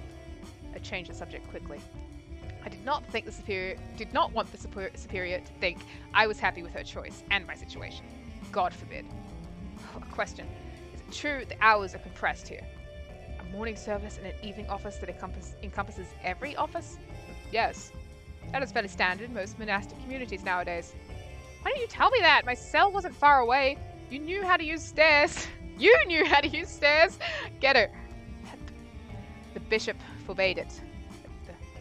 Why? Because an anchorite's entire purpose is to do the things normal people cannot. She was right. I tensed and untensed my hands a few times, unsure what to do with myself. I was to bear burdens no one else was expected to, all alone in there. You thought otherwise. Yeah, like I was saying, like, being an anchorite, I don't know, I feel like some of us are suited to the position. I don't know. I suppose I never really considered it. I just read scripture and theology all the time. I had an idea in my mind of what an abbey was supposed to look like, and I just thought even if my role was different, everyone else's would at least be similar. So a little bit of those who walk away from Omelas. Yeah, it's like we put one girl in the hole, and then we get to just like be party monks and make wine and have pudding and stuff and argue about how many ducks we can kill. And she just has to do all the hours and do nothing but read scripture and answer questions. And we can profit from the forsaken 30-something-year-old. Things are very different when you have responsibilities. The day-to-day tasks of earthly life. I haven't read that one. Does Ursula Le Guin just keep making this person? There are a lot of consistent thematic stuff in her writing. Also, right next to me at the moment is Always Coming Home. Oh, you can't see that. Yeah, that's what I'm reading at the moment. I'm reading Always Coming Home, and I'm really enjoying it. It's insane. Any book that begins with like, okay, here, I'm going to read you the first line, because the tense in it is insane. The people in this book might be going to have lived a long, long time from now in Northern California. Tense, and that is nuts. I'm rereading Earthsea. I'm just sort of like constantly rereading Earthsea. It just like lives on my bedside table. Okay, what's going on? Things are very different when you have responsibilities. The day-to-day tasks of earthly life, as much as the monastery reduces them to their basics, are still quite time-consuming. Animals must be tended to. Food must be grown and prepared. Work arises and must be done. Besides, you had your own work to do. You had books to copy, scripture to commit to memory, prayers for the townspeople to amplify. What? You were given written prayers to say for people? That was one of your core duties. I was given no such thing. Now is a very poor time for jokes. I'm being completely serious. I have no idea what you're talking about. Oh my god. I copied books. I prayed the hours. I was never given anything else to pray for, save the occasional visitor to the hagioscope's prayers. She gave me a piercing, icy glare. Then, as if a set of strings holding her upright had been cut, she collapsed into her chair. I don't understand. We are very far away from the nearest village or town here. Nonetheless, we are here, and we serve the people of Lynbarrow and their needs. Offer them help with their prayers. Of course, I would have happily done so if I'd received any. Because we're up on this hill, we have sent supplies from the village. Things we can't grow ourselves. Essentials, the occasional holiday luxuries, and so on. She reached down to a drawer under her desk, pulling out 2 small cups and a carafe. She uncorked the container, poured some dark liquid into both cups. Wine. Drink up. She slid one of the cups towards me with her own. Took it gingerly. I had, of course, had wine before. This is the 15th century. Everyone has had wine, but this smelled different. This is nicer than anything you've had brought to you, I'd wager. One of the aforementioned occasional luxuries. Drink it. Please. I braved a sip. She was right, it was different. For one thing, it was quite strong. The superior took a big swig of hers and continued. When you were brought here and made to take the vows... Okay, made to take the vows. There's something... Like, what is going on with Hedvig's backstory? About to be that scene in Ratatouille. Just blasting back to her backstory. One of the first things that crossed my mind was how inconvenient it would be to expect the people of the village to trek up here every time they needed spiritual aid. Why, it'd be positively cruel to make children walk all the way to the Anchoress themselves. Old men with walking sticks. You get the picture. Since we're all the way up here, on this lonely hill, I thought, why, I know what will make things easier. I offer the townsfolk a simple idea. They're an educated sort down there, see? Not like us, or... Well, she waved her cup toward the door. More than them. So I told the people to write their prayers down. Give them to the young man who brings our supplies. We'll sort through them and pass them on to the Anchoress here. And did they? I saw the envelopes, yes. Many times. I don't understand. The abbess took a final pull from her cup, slammed it back onto the desk. Giving those letters to you was Catherine's responsibility. Fuck. Are they, like, literate? I imagine the nuns are sort of a mixed bag, and the sense I'm getting of the town is that, like, there were, like, enough literate people in the community that you could have someone write down your prayers for you. What the fuck is happening? I'm so invested in, like, Catherine's, like, parasocial relationship with Hedvig, and how she was, like, I don't know, was she, like, trying to shield her from the demands of having to read people's prayers? It is crazy! The scene is ending!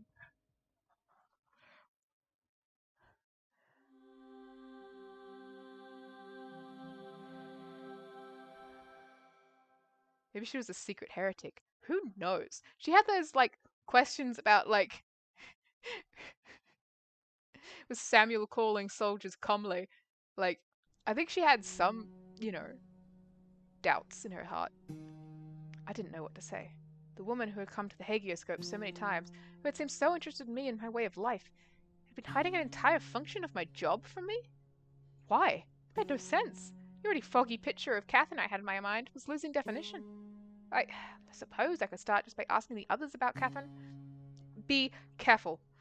That could raise suspicion rather quickly. Well, I'm taking over her old role. It would make sense to everyone if I asked about her, I think. I should know the size of the shoes I'm meant to fill. As long as you're careful to frame it that way. Of course. I just don't understand. Why would Catherine withhold my letters? Superior let out a heavy sigh, brought a hand to her temple. She looked as if she'd aged 5 years over the course of this conversation. I don't know. The more I hear, the less I understand. That's exactly how I feel. I know this is the right thing to do. But I was not expecting things to get this tangled quite so quickly. Oh, I will do my best to untangle things, Abbess. I tried my utmost to sound authoritative. Maybe I really was trying out new personalities. Superior gave me a tired smile in response. Bless you. Take a wander around the grounds and talk with some of the sisters. They should be taking most of the rest of the day for their work, but I'm sure they'll make time to chat. I gave a little bow of my head, turned to leave through the large oaken door. I stepped out into the empty hallway. I had no idea where to start looking for people, but I realized now was a decent time as any to explore the abbey and get my bearings. Truth be told, I had no idea how huge this place actually was when I was in my cell. I had a few diagrams of monasteries and cathedrals in my books, but those were just little lines on a page. Now that I was actually wandering around an abbey myself, one that seemed to eschew the careful layouts I had read about, I found myself marveling at the tiniest of things. Most of the stonework was quite old. I had noticed that some walls lining the path of the bath and kitchen were in disrepair. I didn't quite know how to describe it, but it wasn't just dilapidation. Some parts of this place just looked older, squared off, less detailed. Yeah, it probably is built around like a Roman structure. The chapel, for instance, while certainly very tall inside, felt very simple. A big box, really. But as I walked around the grounds, I noticed that certain sections of the abbey were meticulously detailed. There were little flourishes on the corners of the stonework. Bits and pieces that didn't serve any particular function, but certainly caught the eye. This looks like the quad at my old university. It looks like the quad at a lot of places, but it's familiar. And then I thought maybe that was the function. I hadn't seen any other buildings before, but I could immediately spot the difference between parts of the monastery. I reached for a comparison I could make. Connected it to books, of course. Some parts of the abbey felt like they had been built the way the Old Testament had been translated. Functional, blunt, constructed out of the bare necessities to make the point immediately. The story of Elisha I was relaying earlier, the distance between the bears tearing those children apart and Elisha arriving in Bethel is about 2 lines or so. Other parts of the abbey were more majestic, pretty. Perhaps there's a structural reason for the way things look, but the look is what draws you in. You can gaze at it and ponder what it means rather than understanding its purpose immediately. Maybe it's just decorative. Maybe it's decorative and functional. Or perhaps the decoration is the function. It's a long-winded and aesthetically interesting, like something Aquinas wrote. Romanesque versus Gothic. Oh yes, that's exactly what I was getting to. Apologize for rambling. Trying to illustrate how my mind was piecing my new world together after being locked in a room for years and years. Suppose I'm the Aquinas between the two of us, aren't I? Not in talent, by God, but certainly in method. That's okay. You can be Roman, and I'll be Gothic. Hey, I wanted to be Gothic! Put on this shirt! I took a turn I hadn't made before, down some stairs. I trod carefully, still embarrassed about my little adventure with Catherine that morning. I realized I was stepping into the undercroft, which meant the cellars must be nearby. I wandered through the croft until I heard voices echoing around. They sounded strained. I followed them until I spotted barrels. Yeah, wine. Lots and lots of barrels. I walked through the rows of casks in awe. There was a lot of wine. I could see 2 figures ahead of me. Oh! Hello, Hedvig. Hello, you two. Did Marta put you on cellar duty? Oh, no. I just came down here to talk to Flora. I was on cellar duty. Is everything alright? Oh, everything is just fine. We're just talking about chess. I'm very competitive, and sometimes I just raise my voice, I suppose. Yeah. You good at chess, Hedwig? I've never played, actually. Of course! What a silly question for me to ask. Chess.com! Fuck yes! That was so funny. Like, New Year's waking up to, like, Charlie and Andrea just, like, right next to my head playing chess, and I was like, what the fuck is happening? What a silly question for me to ask. Who would you have played against? That's right. You can play chess against yourself. Where's the fun in that? You get to be alone, for starters. No, that's such a waste of time. There's no romance in that. Romance? The thrill of competition. The heat of battle. Chivalry requires spectatorship. Okay, she's on some shit. She's on some real shit. To do battle not with swords, but with wits. Romance takes two. Wow, you certainly do get passionate about chess. I can romance myself just fine. I do it all the time. Flora! Now you are just disrespecting the game. I don't understand. Everyone at this convent is so horny. They really are. Well. Anyway, Flora, I still demand a rematch. You will face me on the field of the Battle of the Mind, and I will prove to you that your last victory was but a fluke. Fine. Whatever. I have to get you out of my face. Tonight, we duel. Adela lifted up an imaginary sword, then twirled it and sheathed it at her side. Okay. Sure. Bye. Goodbye, my friends. If you're interested, Hedwig, I will teach you how to play one day. All you have to do is ask. I like these people. Oh yeah, this is fun. She gave me a smile and left down a long passage of barrels. Come to think of it, I might have an Alexander Neckham book that mentions I don't care. Right. Suppose that's something I could tell Adela sometime. What do you want? Oh, nothing. Just making the rounds. Say hello to everyone, you know. So this is what your third introduction. Sorry. Flora huffed and leaned against the casks lined up along the back wall. Look, I'm sure you're really nice or whatever, but I don't volunteer down here for the conversation, understand? You like to work alone. Finally, someone understands. Well, I will be working alone a lot too, I think. So do you have any advice? Advice? Yes, advice for working alone. I do vocal fry. Certainly. Well, for starters, you need to be by yourself. Alright. And then once I'm by myself, I like to do my work. Why are you asking me for advice anyway? Are you like twice my age? I'm barely decade your senior. I'll have you know. That's close enough. Okay, wait, hold on.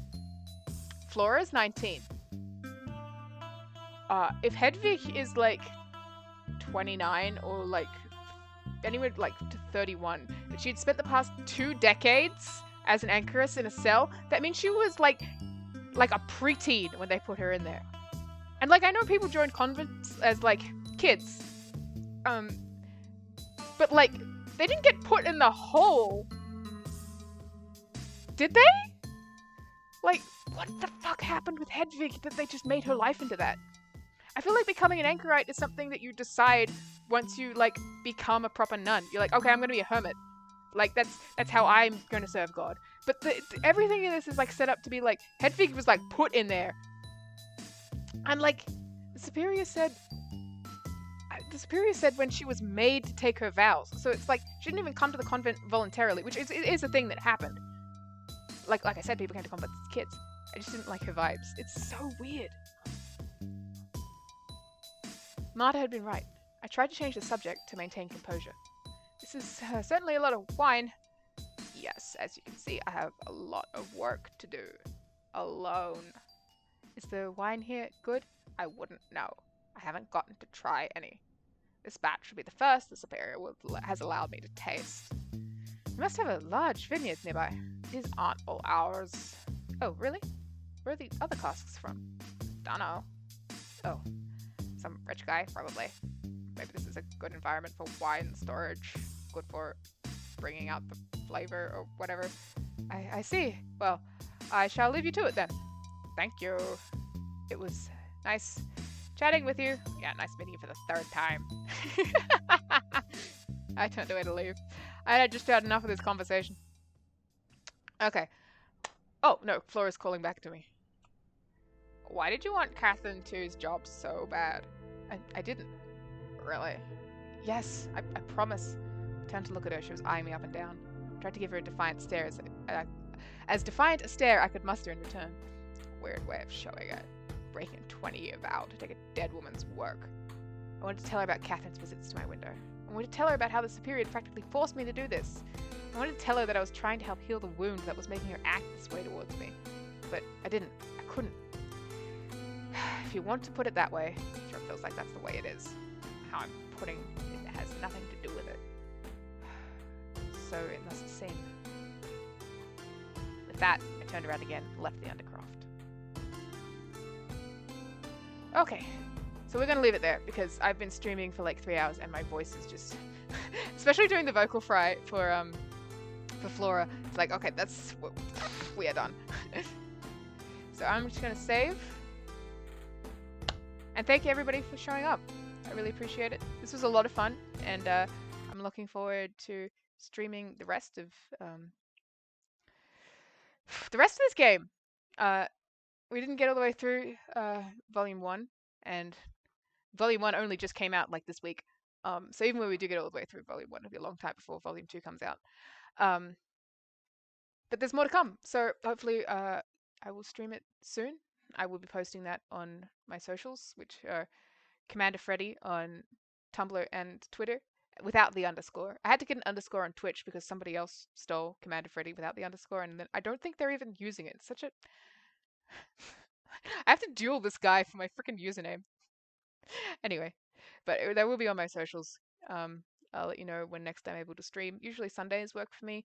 I'm trying to get a feel of what times like are possible for me and like people are online for because like I'm Australian, so um, I'm awake at weird times. Um, but this will also be up on my YouTube channel.